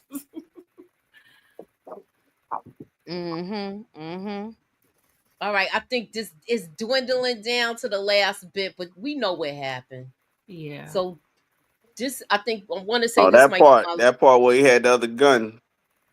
That's another part where they showed he had two guns. That's when when they was in that last building when he ran with stealing them there. Let me go back to that. That's exactly what happened. And he waited till they walked out, and then he hit the hammer in that spot. He was wilding at this point right now. It got worse after this, but it was giving Franklin bodies. Yeah. I'm like, on 2 bodies in 10 minutes, bro. Now he got that itch. He caught that first one. That's what it was. He started getting that vibe, and then that's a wrap. You gotta get addicted to that. That first high. He was acting like Ronnie off of Raising Kanan, stalking Q and Pete coming around the corners and that piece. I think that one part of the movie, that was the part that I was like, yo. I still wanted to see the rest of the DJ. Tupac. I still wanted to see the rest of the DJ competition. Yeah, we all know. Yo, he didn't win. The other guy. No, the other guy won. Place, I think. The other guy came in second place. I think he got us a boom box. He got a boom box. Yeah. Yeah, he gave to his brother. Yeah. Yep. Little G from New York Undercover. Well, what was the reason for him giving it to him? So he would stop talk, so he wouldn't talk to he wouldn't tell Bishop where he was or talk to him. And he gave him the radio. Yes, and that's him when that's the same kid. Yeah. So what happened to him? You don't see him act no more. I haven't seen him. I heard he's behind the scenes doing stuff. Oh, okay, that's good. He don't gotta act. Them my wife and kids episodes, man. He good. Well, the money is behind the scenes anyway, more so than that. It the is, money is behind the scenes, writing, directing, producing. That's what he got the residual checks coming in for good. He's straight. Yeah, good. So shortly after that, he goes to the restaurant. I mean, that was a nice boom box during that time. It was. It got a double cassette where you could dub a tapes. Double cassette was everything, where you could copy out. What? Yes. Like, that's how you make mix. That's how you start out making mixtapes. Yep. There you go. And y'all see those crates. I used to get them from the 7-Eleven BOOBIE and put my albums in. We used to still and we'll spray. Me and my sister would them things was for albums. Them things was for basketball courts. Them things was for everything. Everything, right? And now you go into a store now they sell them. I said, I ain't about to buy no damn milk crate. I could used to milk crate. Yo, see how they be, yo. They trying to. They got them in the. They always try to flip everything we do. Yo. You know how they go. And they got him one day and they sold him in IKEA, and I'm like, I ain't about to buy no milk crates. Okay, so nah, never have, never will. No, we used to get them free.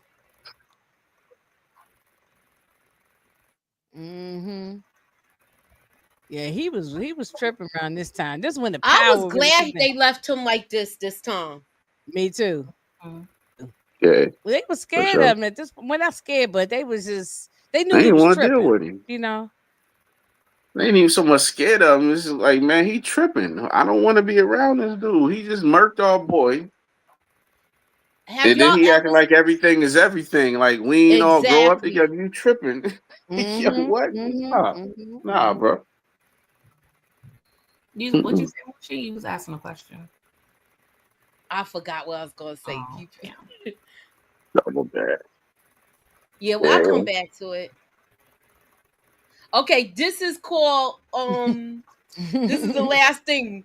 This is called Ninja Synthesis Moments. So all right. We're gonna go back and look at some things. Hey, and if y'all watch Boondocks, y'all know about Ninja Synthesis Moments. Take away the synthesis. Huh? Y'all know what it is. All right. My son is the one that gave me this one. Yeah. So he said, yeah. Mom, show them a scene and tell them to break down the Ninja Synthesis moments. So I'm gonna go back. I'm gonna go back and show y'all the scene. I'm gonna stop sharing real quick and then I'm gonna go back to it.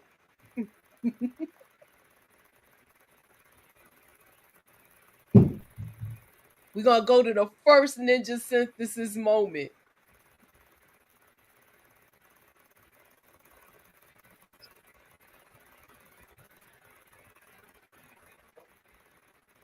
How he did steal? I mean, steal. That was dirty. Yes, that was terrible.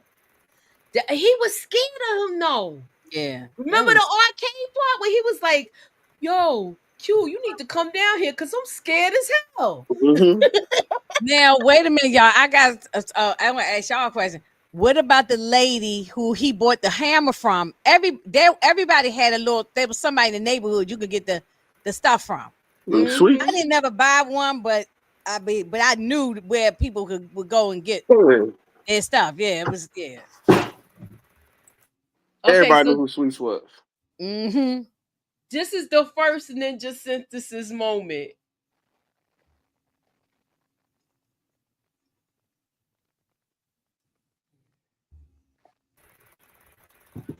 I'm sorry, y'all. I hate when I have like dead space. Oh hell no. That is the first Ninja Synthesis moment. Oh hell no. It is.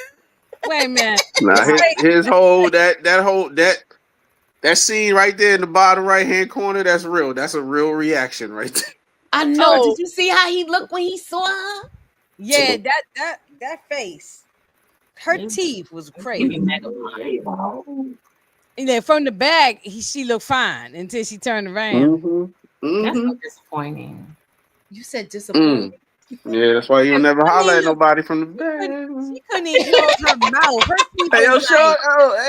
Her whole teeth was hanging out. You got the red lipstick, you got the big forehead, the big earring. Like you needed to tone that down a little bit. Yeah, they used to call this back in the day distant beauty. And damn. And then she talked about a rap song called that. He had distant beauty. I thought he was a cutie. He came a little closer, but no, he was a cutie. And she was gonna take me out. Where you gonna take me? Where we gonna go? Like, girl. Yo. She was thirsty. That man should have had full bangs. I think that would have helped. I mean, to cover up that head, that A head. That bang is huge. Like she is, and then she come on covering it up with gold. Man, she crazy. That's what he looking at in that picture right there next to it. He looking at her forehead. This is the next Ninja Synthesis moment. So we call them butterheads. Yeah. Wait, what? Young boy, that's true. I've heard that term. Wait, butterheads. I heard that look good, butterhead. I've heard, everything look good, butterhead. Butterhead, butterface. Butterface. I heard of that one. I've definitely heard that before. Yeah. Yeah. We used to call it distant beauty. Mm-hmm. That's so polite, Moochie. That's a polite way of saying polite. Yeah, very polite. Yeah. Yeah, maybe they find if you squint real hard and look, with that one, nah, ain't no squinting. She wasn't noticing. Yeah, that's crazy. Too bright for that.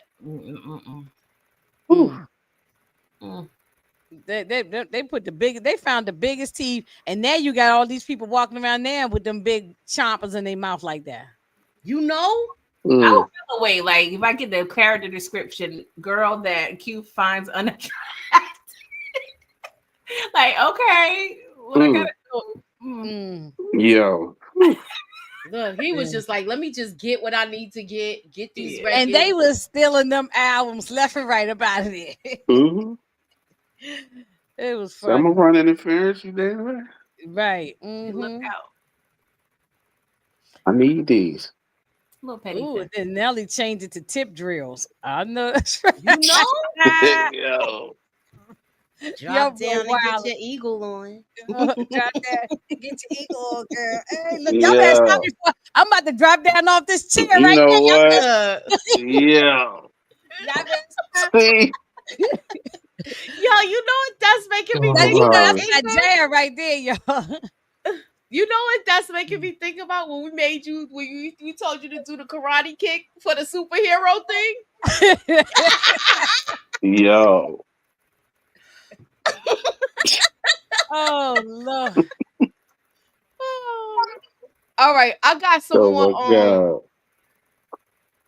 I'm going to just add them in real quick. Oh, the moments. Yeah. This is another well, the other ninja moment we looked at with the when they with the robbery. And then the next one, it was at the house. Yeah. This was with the where I had the yeah, this was the next one. Did y'all know that Juice had an alternate ending? Yes. Mm-hmm. Did y'all see it? Have y'all seen it? I've seen it. I've seen it before. Yeah. You seen it, pretty girl? I don't see anything. I know you don't see anything. I didn't add it yet. I'm asking. No. She said, "Have you seen it before?"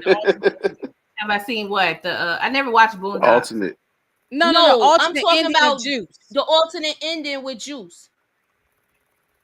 Ooh, the alternate ending. Yeah, they had a deleted scene. They had an alternate ending. Mm-hmm. Yeah, they had another ending, but they decided to scrap that one and put the one that you see in the movie now. But there was another ending with Bishop and I feel like you might was have Bishop seen it and over Q, the years. same people. Over the years, you've probably seen it. Yeah, it's just not in my floating around on the internet for a long time. So yeah, I can't recall honestly. All right, I could show it real quick. Some people said they have. Some people in the chat said they didn't. So, all right, we're gonna react to it. So, okay. Oh Lord, more than likely, it will not be in the rewatch, y'all. So yeah, she had to cut it out. Yeah. Yep, I had to cut it. Okay, hold on. Come on, man, help me out here, man.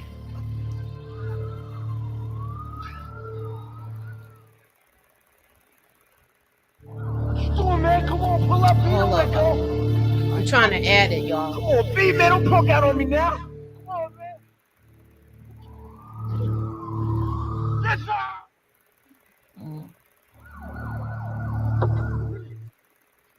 Yes, sir. He tells him he can't go to jail and he lets go. Mm-hmm. It wasn't like he slipped. He let his hand go in this one, in that one. Mm-hmm. I don't mind that one because didn't they say Rodimus said something to Bishop about somebody doing something to his pops in prison? Yep. Yeah. Yeah. That's right. Yeah. There's something. Yeah. Want to turn out like his pops. Right. Yeah. Mm-hmm. They implied there's something like that. He said that to him before he pow-powed him. Yeah. Right. Mm-hmm. Yeah. Can you imagine going that way? Like you dropping, ain't no. Ugh. That's crazy to me. That's crazy. Yeah. That's right. No, but what about that scene in the elevator? That famous scene, you see it all over the. Oh, you wasn't? Did you see the? Oh, she didn't see the. Hold on, I'm gonna show y'all this because this was before y'all that came. Elevator scene is crazy when they got the scrapping in the elevator. Man, I would have been like screaming, like, "Oh my god!" Because you're in a closed-in elevator too. Yeah, that was in my cousin's building. Really? Oh man. I don't like them type of elevators. That's like your stomping ground. Yeah. Now it makes me feel like I was unprepared because I would have had a whole bunch of questions for you. I don't like them type of elevators. I've been in one like that, but the door closed. Yeah, like that. I don't like that. It's always like you gambling with your life every day. Yeah, it seemed like you right. You gambling with especially your back life. in the day. You know. Yo, project like, elevator. Yeah, them project elevator. Yeah, and that was a serious house party that was going on in that building. Everybody was jamming. Mm-hmm. And it was a pay party. So only one that seen the intro was like the people who was here at the beginning of the live. So I'm gonna show that again while I'm gonna get everything ready for the game. Y'all ready? Yep.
Y'all, so Deep Cover is next week's movie because that was the second one that y'all voted for that came in second place.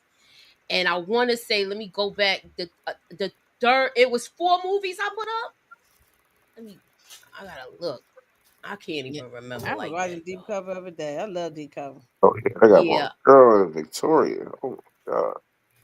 We're not gonna talk about. We skipped the whole scene. No, that's what I'm getting to now. That's why I showed the clip. Okay. We gotta talk about that whole chase. Oh yeah, that the thing chase, with the elevator. I was talking about the. That scene where he when at the school. Bishop stepped out the dark. Oh yes, that was. But he is down there waiting for him. Oh my god! Yeah, and how he flipped the script and told, I can't remember what Samuel L. Jackson's name character is. He flipped the script and told him that. Yeah. Now was Sam messing with a young girl? Was that a young girl he was messing with? Yeah, he was messing with a young girl. He was messing with Yeah. And and he wouldn't do nothing unless you paid him some money in his hand. He was like, he said, "You know me." He said, "Yeah, I know a lot of killers too." Yeah, that was in too deep. That wasn't Juice. All right, so it was that scene. We also had when he went to get the pow pow from Sweets, and that was crazy to me because knowing what she knew, she still gave it to him. Yeah, it's about the money at the end of the day. For real, this is true. And the repass when he was over there talking to the moms, that was a violation. That was so fragrant. That was terrible. I'm sorry, Q. I'm not Q because we'd have been ripping it right in the repass. I'm sorry. Right. Love the locker scene, ripping it right there. You up there gonna eat her collard greens and her fried chicken and eat all her food. Nah, bro. And you sitting there acting like you so sad. You know about this, and then yet you knowing that you the one who unalived. You know, that is really a sick thing to do. You know that happens in real life all the time. That's And the it thing turns that out that somebody who got on the line it be somebody's family member or the husband or the wife or the right there underneath your nose. but they don't Yeah. even think about it. Like, what was you going to do after everybody was gone? After you murked everybody, what was you going to do? Murk more people. Exactly. All your friends is gone. So you think that it's only one person left that it could be. And then on top of that, even if that don't go down, you ain't got no backup no more. So He didn't care about that. It was me and my girl. he don't care about that, but it's bro, you got 6 shots. You know? He had his girlfriend with him. He didn't need nobody else. Yeah. Yeah, your girlfriend gonna come up short. For real. You got 6 shots. You ain't really got no aim for it. Everybody you pop, you was right up on them point blank.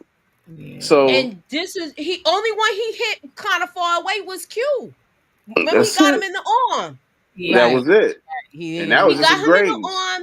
But when it was time to scrap, you could tell he was that's why I think that's why I think he acted that way once he had the hammer.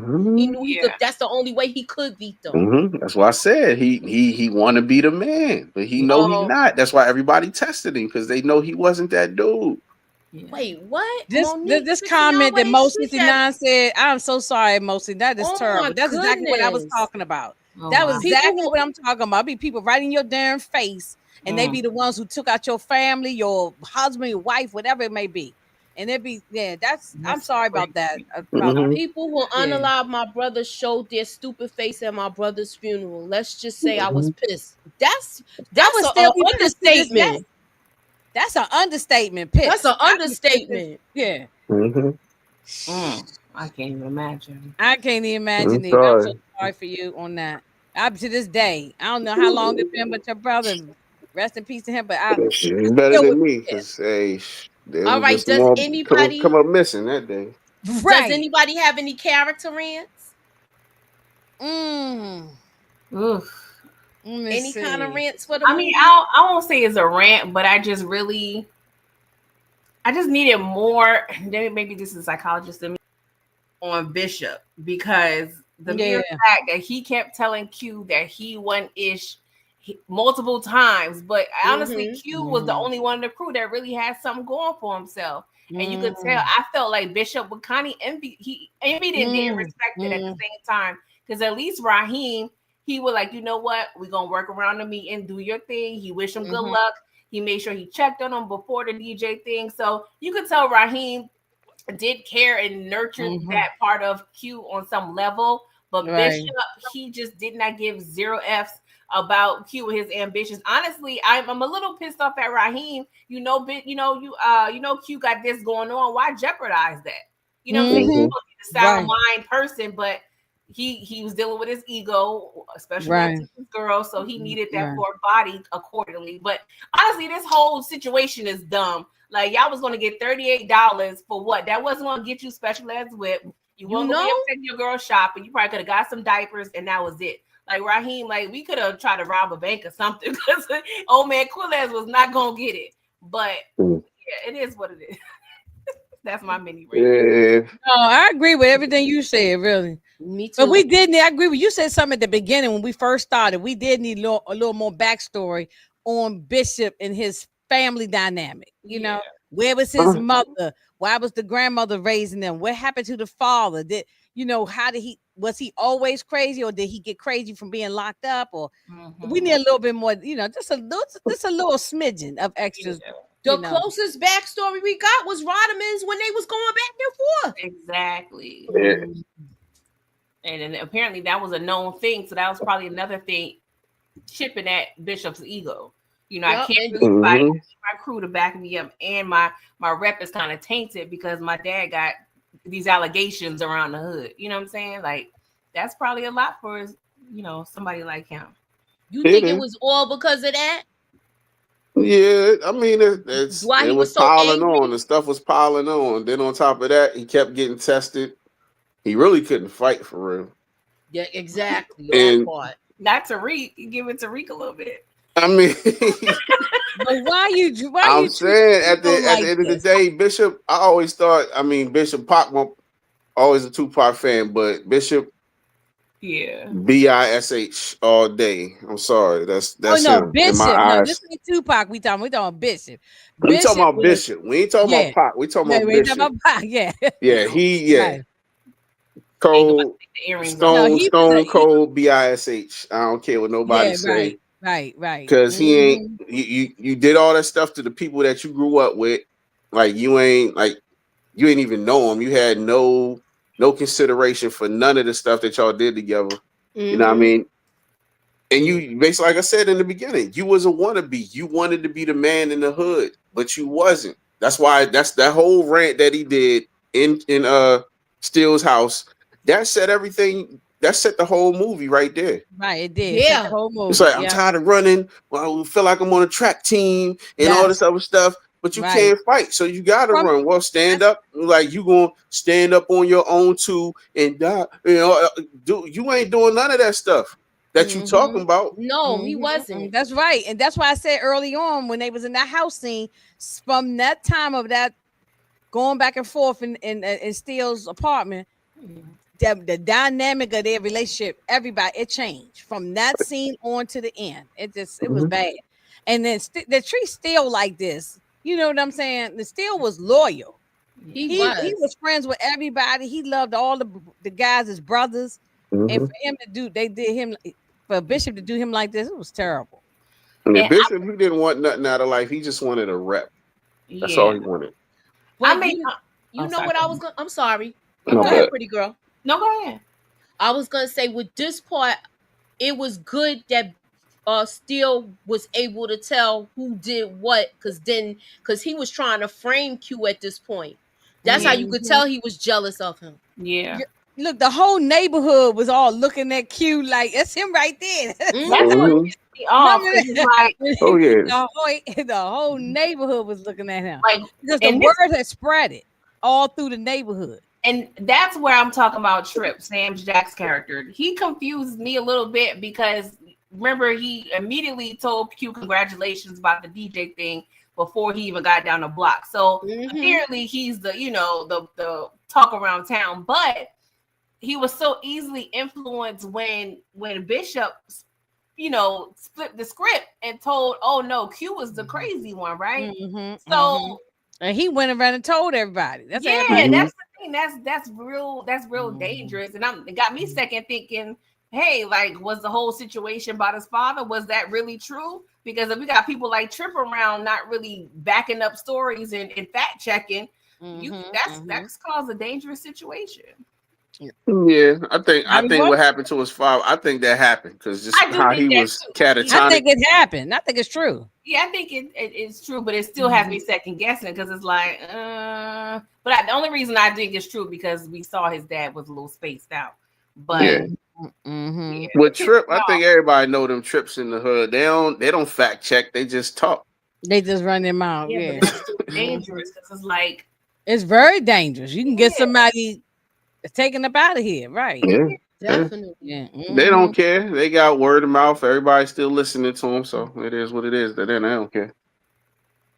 Y'all, did we talk about the scene when he went back to school and dusted off the school books and he ain't been there so long? Yeah, that's why I said he ain't even hardly even knew his locker combination.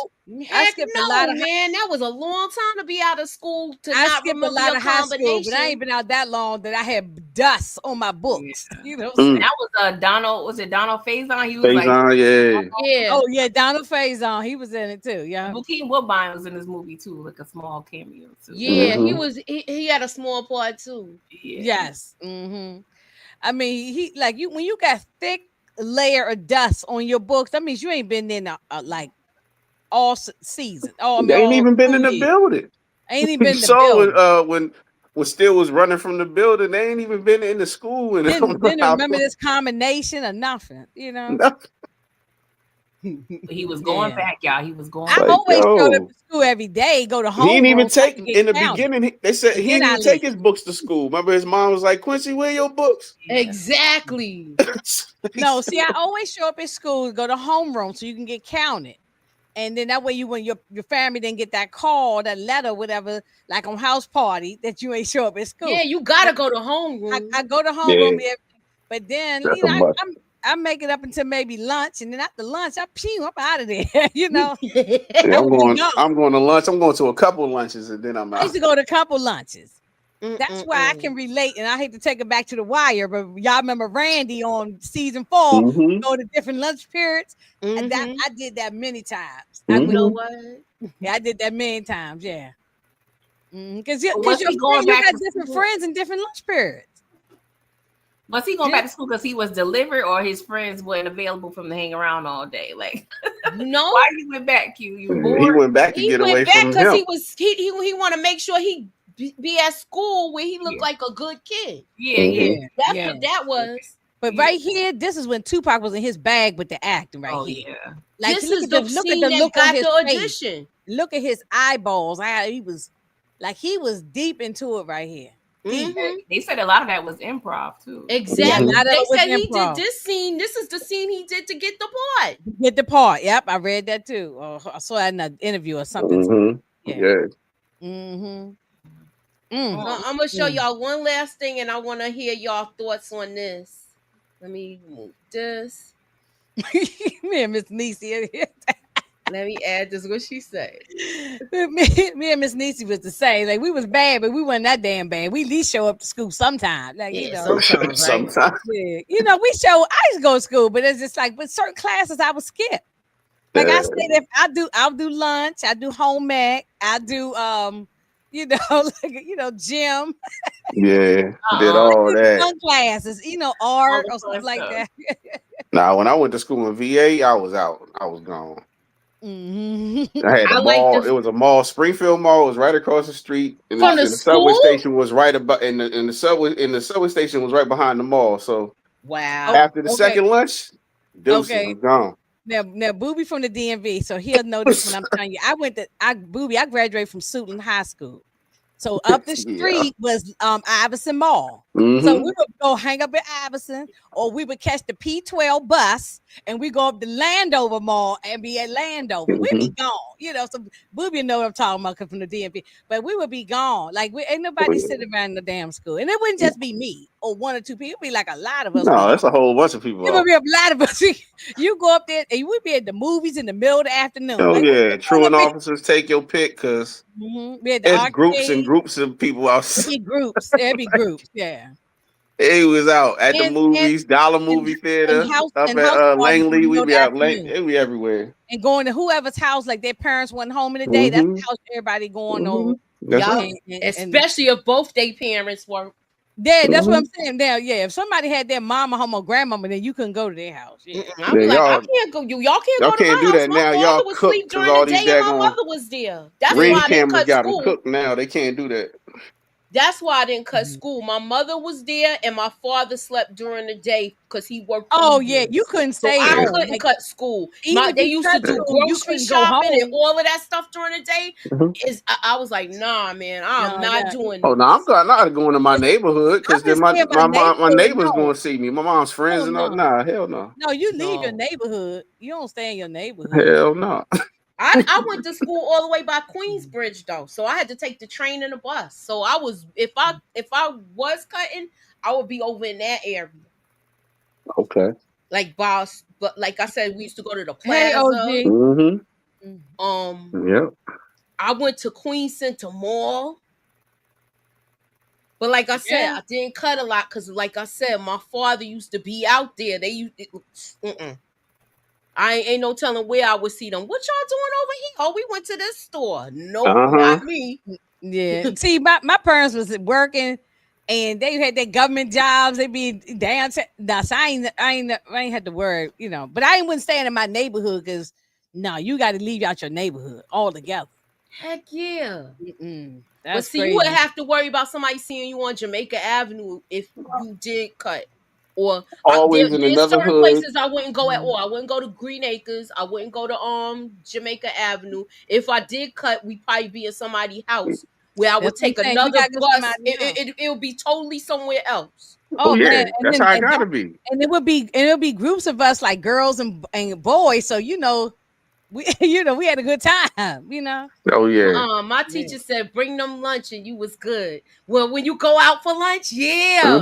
Oh yeah. Sometimes you could do stuff like that if you had cool teachers. Yeah, oh yeah. Bring them back something from the the food court. I'll be good. See, right across from my school, we had so many eating places. We would be gone. We got McDonald's. We had a Chinese restaurant. We had a KFC. Oh, we out, man. Once I hit certain days, we had go like to first period all up and down the street and leave, man. We might be in a whole different state. I might be in Virginia. I might be in DC. If I live in DC, I might be in Maryland. I might be in Virginia. Well, no, if we had somebody with a car and you ain't had to take the metro, the train and all that. Either way, you gone. Oh, you really gone. Like you. Oh yeah, we out. We out. I'm out. Gone. You gonna catch me up on Galveston? I used to flunk gym every year. I wouldn't swim. Oh, we ain't had no pool. I wish I had a pool in my. We ain't had no pool. Oh, you must went to a rich school. Okay, because we ain't had no pool. You know? Yeah, Sulan High School ain't got no pool. We ain't had no daggone pool. And they still hood as all get out of that school over there then too. It's still hood over there. So all right, public pool or you go to a recreation center? We ain't had no pool. We went to the public, recreational public pool. Yeah. Here goes DeMarcus said I had a 1980 Chevette. All right. I had a Chevette too. Yeah. I had a Chevette too. That sucker used to shake when I turn off the car and be still shaking when I walking up the block. It'd be like Smokey on Friday. Nah, shit. The car. Yo. The Chevette. Oh my God. Man, yo, Chevettes and Gremlins and. Oh yeah, the Gremlin. And then when the Suzuki Sidekick came out, everybody. Oh yeah, everybody. I had a Geo Tracker. Geo Trackers. Nah. All right, so look, this is let me I don't even know if I. There we go. All right, so if we getting ready to play the game, the trivia, I'm gonna Oh yeah, because it's getting late. So let's go ahead and get it going. Yeah, it's getting late, so I want to just do the trivia and then we out, y'all. All right. I'm trying to see if but this been fun because it takes me back. I reviewed Juice too a while back, but it's still good to always talk about it. I never get enough talking about Juice. Okay, so let's. Okay, it's loading the pin, y'all. So scan that. Oh, okay, wait a minute. And I have to do it last time. We scanned it. Yeah, you scan it. You gotta have 2 devices. I do. I gotta turn my other phone on. Hold up. Oh man, all right, I'm giving y'all time. I ain't started yet. Wait a minute. I'm using my cell phone. You can join 2 in the chat. Is it doing it? Why I can't get it? It lost the scan. Are y'all ready? It's not letting. Hold up. I'm still turning my other phone on. No, it's not. Let me scan it. Hold on. Let me make it bigger. Yeah, try to make it bigger. Let me make it bigger. I ain't had no problem the last time. Oh, here you go. There we go. That's what I had to do last time. I forgot. Sorry, y'all. Hold up. All right, I'm holding up. I'm giving y'all time. 69 Ways is in first.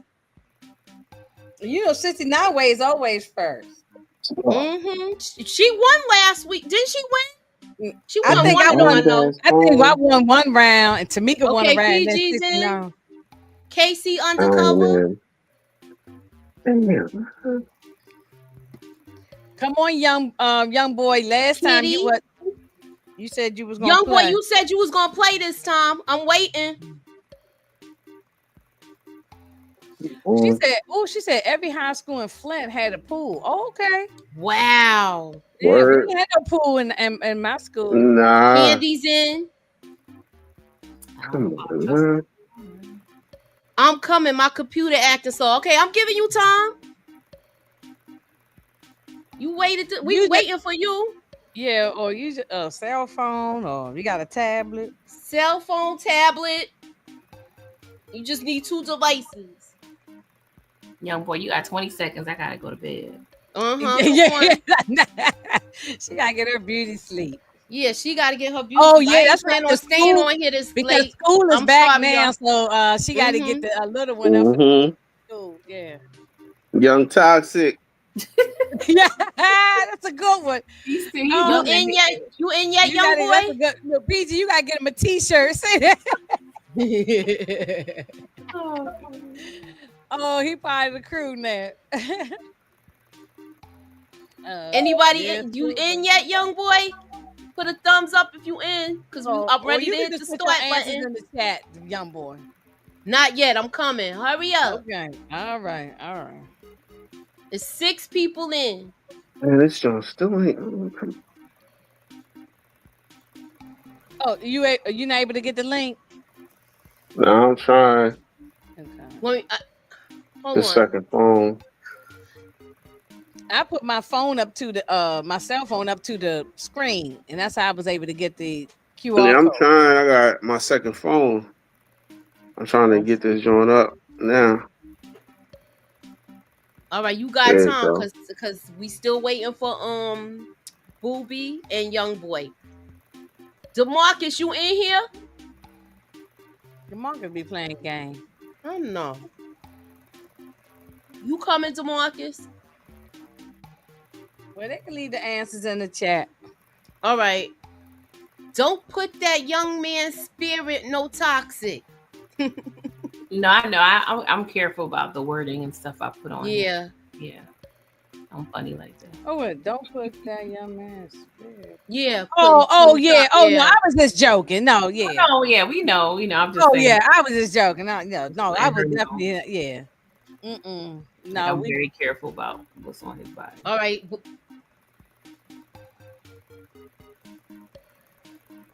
Where are you, Boobie? It's saying you added. Oh no, Silly Wombat. Who's that? Who is Silly Wombat?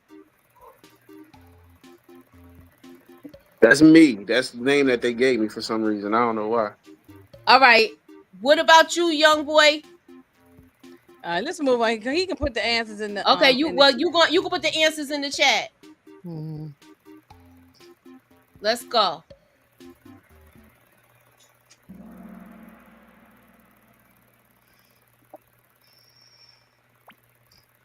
And 3, 2, 1.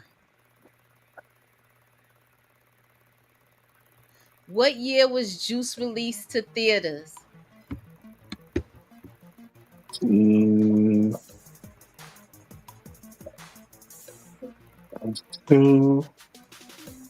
January. Oh no. 2 people got it right. It's not because I started it already because you didn't say, you never answered.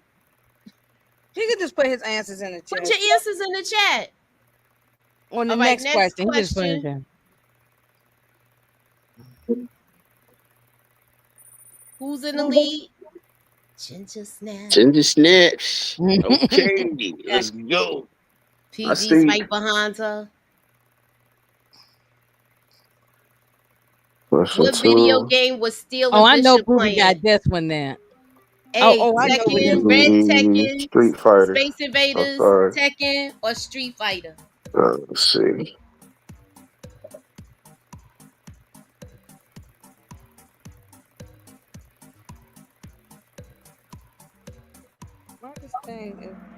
Okay, 5 people got it.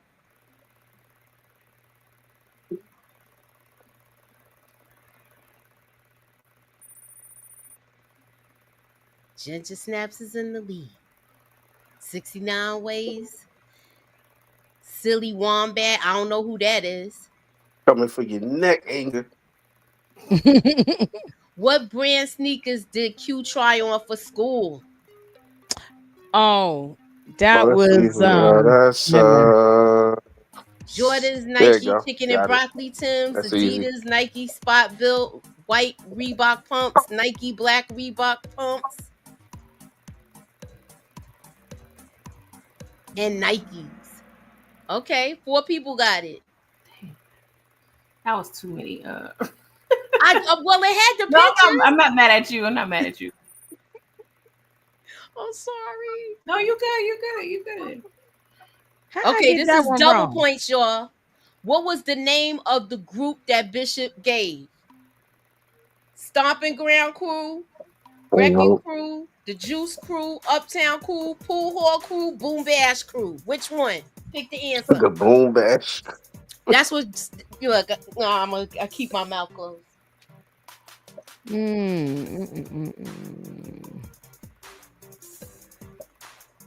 Stomping Ground. That's you got that. No man. Juice. Nah, it's Wrecking Crew. I know Remember it is. He says it at the end. I know. I'm saying it's Juice because it's the movie. It's the movie Juice. It's the Juice Crew. Long.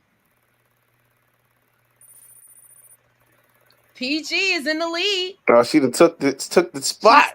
She took the lead. I'm on your back. I'm on your back, sis. Next, 69 Ways, Ginger Snaps, and KC Undercover. True or false? The ninja was scared.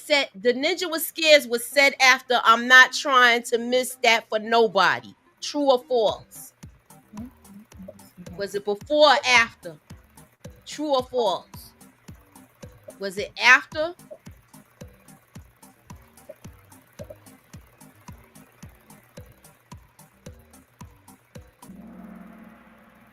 All right.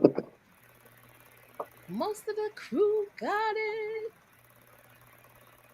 I misread that question. I think I misread that too. Yeah. I said what he said. This ninja scare was said after. It's a true or false question. He said it before, and then he said, "This ninja scared." Oh, yeah. Yes. I see. I guess I misread it wrong. I misread it. Yeah.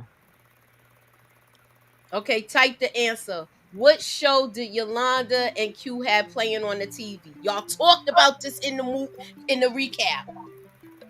What show? One of the people was in the crowd at the DJ competition. We mentioned it. Dang.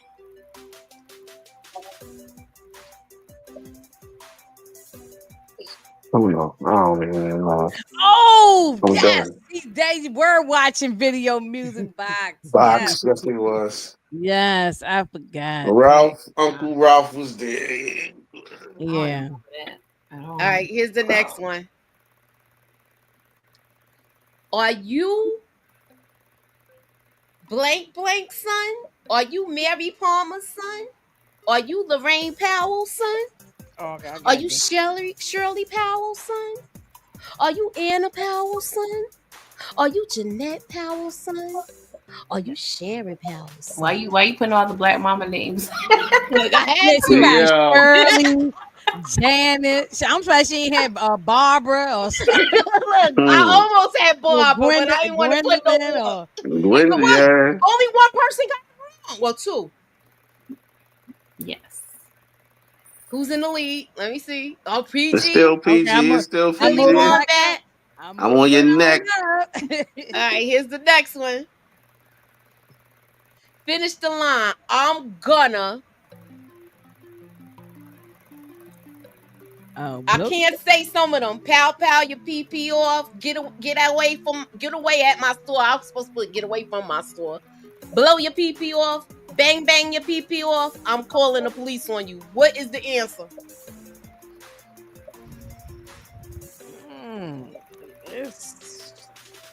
I better hurry up. Wait a minute.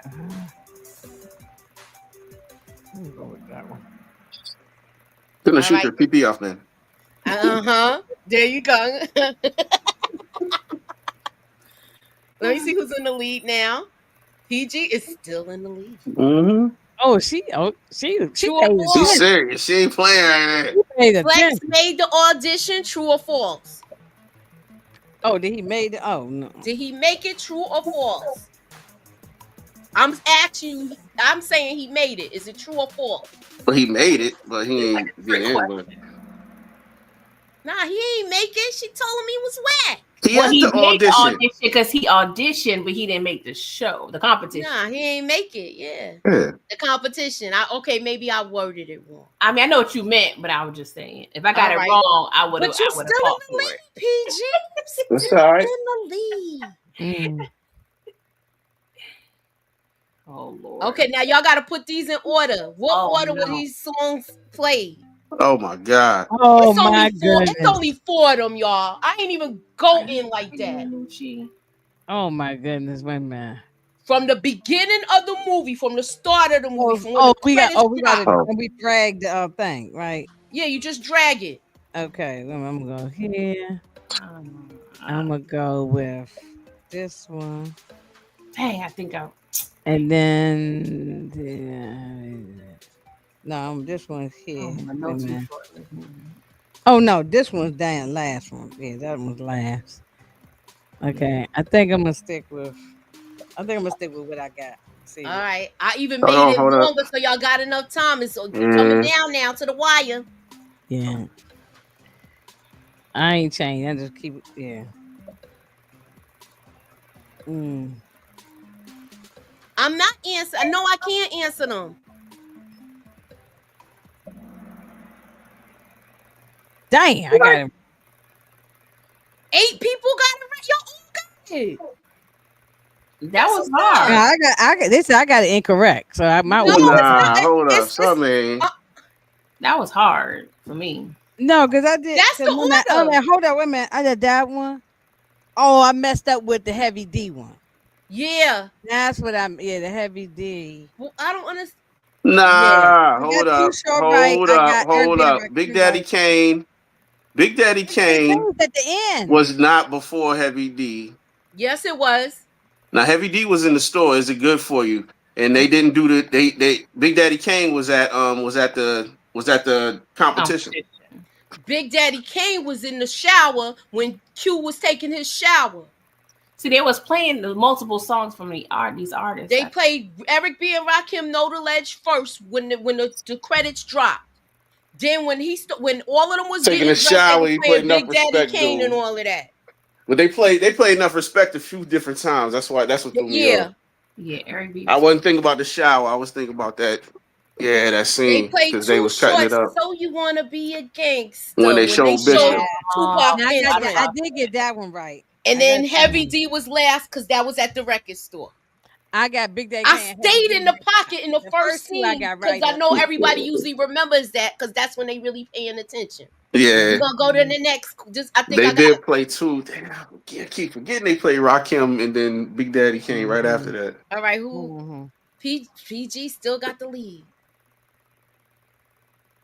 Okay, how many hip hop artists can you name that was in Juice? We gotta type it all. We got type. How many? The number, I mess right? up this one too. I'm sorry. How many hip hop artists can you name? Just type as many as you can. It already submitted my answer. I didn't mean. You could keep type. I think you keep typing. No, it's that thing. No, it's okay. Dang. Okay, I'm gonna put. It won't allow me to keep typing. Oh, okay, I thought it stopped. Sorry, y'all. Oh, it's at time. Yeah, it went. Yeah, time went up. We have to try to name them. And it kicked me out. Look, that's the second time I tried that one. This is multi-select, double points. Look, this ish is totally sloppy. Oh, what did she say? Only a fool would open the way you do. Nobody likes the records you play. Completely whack. Did she say all of these or only some of them? Or only one of them? Oh, man. Jesus Christ.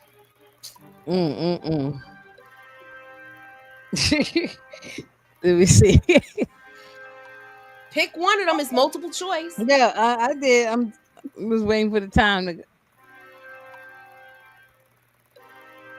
What you put a minute? Oh, you put a minute. Yeah, I gave y'all a minute. Yeah. Yeah, I'm like Jumbo. I answered too fast. We'll see what happens. She embarrassed. Let me see what oh, no, it's a long minute. Oh, they kicked me out. Oh my god. Boobie stressed out over it. Yeah, the Kahoot kicked me out. What's the game did? pin? What's the game pin? 207468. On. Come on. You said two. What'd you say? 207 207 468. 468. All right.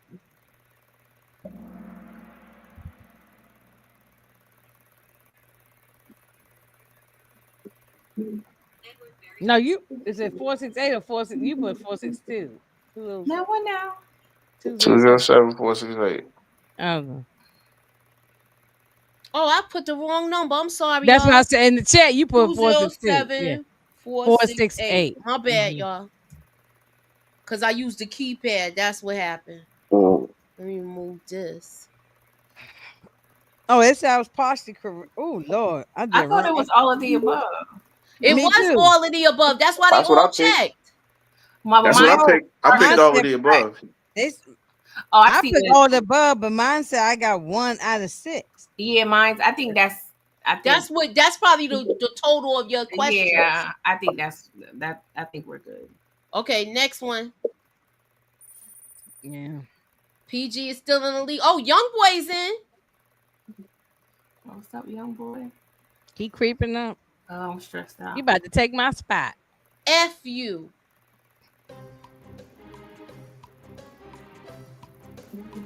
What's the next line? Oh.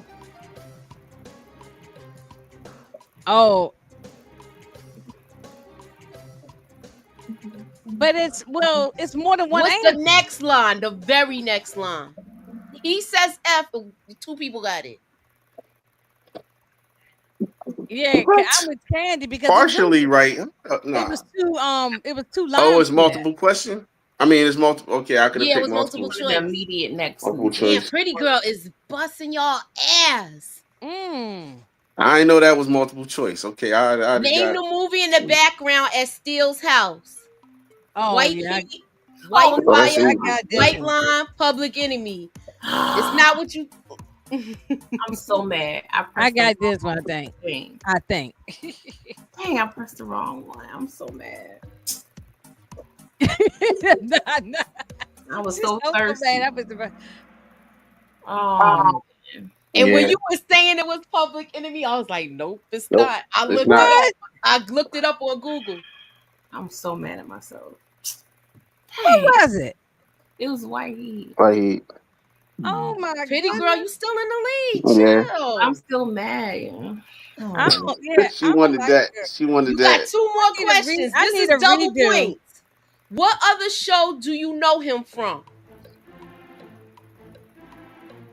Multiple choice. Smart guy. Yes, multiple choice. All of that. Scary Movie. My Wife and Kids. The Wayans Brothers. What other show do you know him from? You don't even got to know his name. Everybody got that one. It's George Gore. Pretty Girl, 94910. She said she gonna whip y'all ass and then she going to bed. You know what? I'm number 3. I don't feel so bad. I got a bronze. Okay, this Ninja Scared was said before. I'm not trying to miss that for nobody. True or false? Let me have this. We already had this one. Yeah, I think I did it twice because I thought I didn't word it right. My son said something, but I kept it. Oh, all right, that was it. Yes, that's all, y'all. Yeah, the time was too fast. It went by too fast. I cheated. Yeah. Well, number 3 ain't bad. I got a bronze. Let's go. Pretty Girl. Spotlight. Okay. I got the bronze. If this the Olympics, I'm okay with the bronze. Yeah, I did. I did it. I didn't know. I made a mistake with that one, y'all. Yeah, that one confused me. That one, because I did the last one twice. Because I was supposed to change that question. Man, young boy, be quiet. He said, "Y'all lucky I do." Oh, look. Well, be prepared because that was on y'all head. Yeah, be prepared because next week. Hold up. Be prepared. I'm gonna go all the way to the end. Next week is this deep cover. Oh, I Yeah, gotta watch. I'm winning that. So y'all ain't got no chance. Look, we with this next week. I'm gonna see if I can get my thinking it cap about 2 weeks ago, but I'm gonna rewatch it again. Yes. I know so that. Next week is fun fact 90s movie is Deep Cover. Here go Candy talking about if you ain't first, you last. No, Candy, I ain't last. Okay, I was third. I think she's talking to Young Boy. Oh, okay. Mm-hmm. All right, so that was doing it for tonight. Look, that stressed me out, Moochie. I got a great I know that just stressed me. I need a redo because I wasn't right with them questions. Yeah, the multiple choice stupid. Hey, I told you it was multiple choice. After I already picked. So was the SATs. You know what? Yo.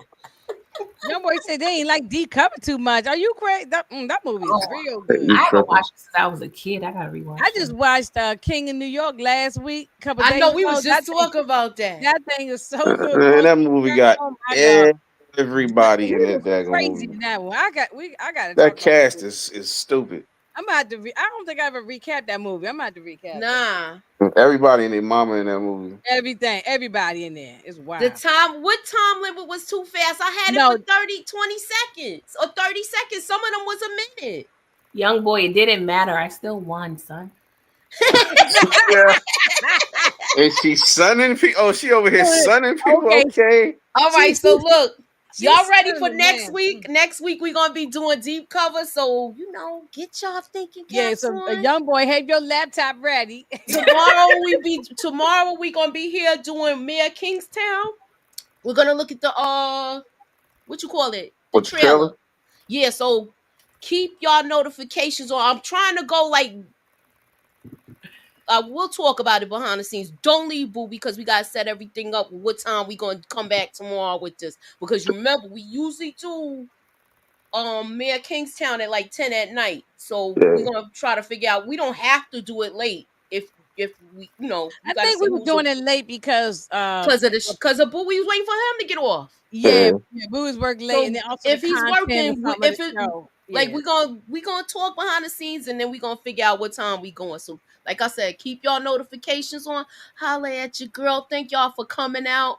I want to thank y'all all for coming through. Thanks for participating with the game. DeMarcus, Young Boy, Monique, Candy, RC. Thank everybody who participated. Hopefully, I could come a little earlier so that way we don't be up here all night. So thanks for coming out. God bless y'all. Bye, and have a good night, y'all. Later.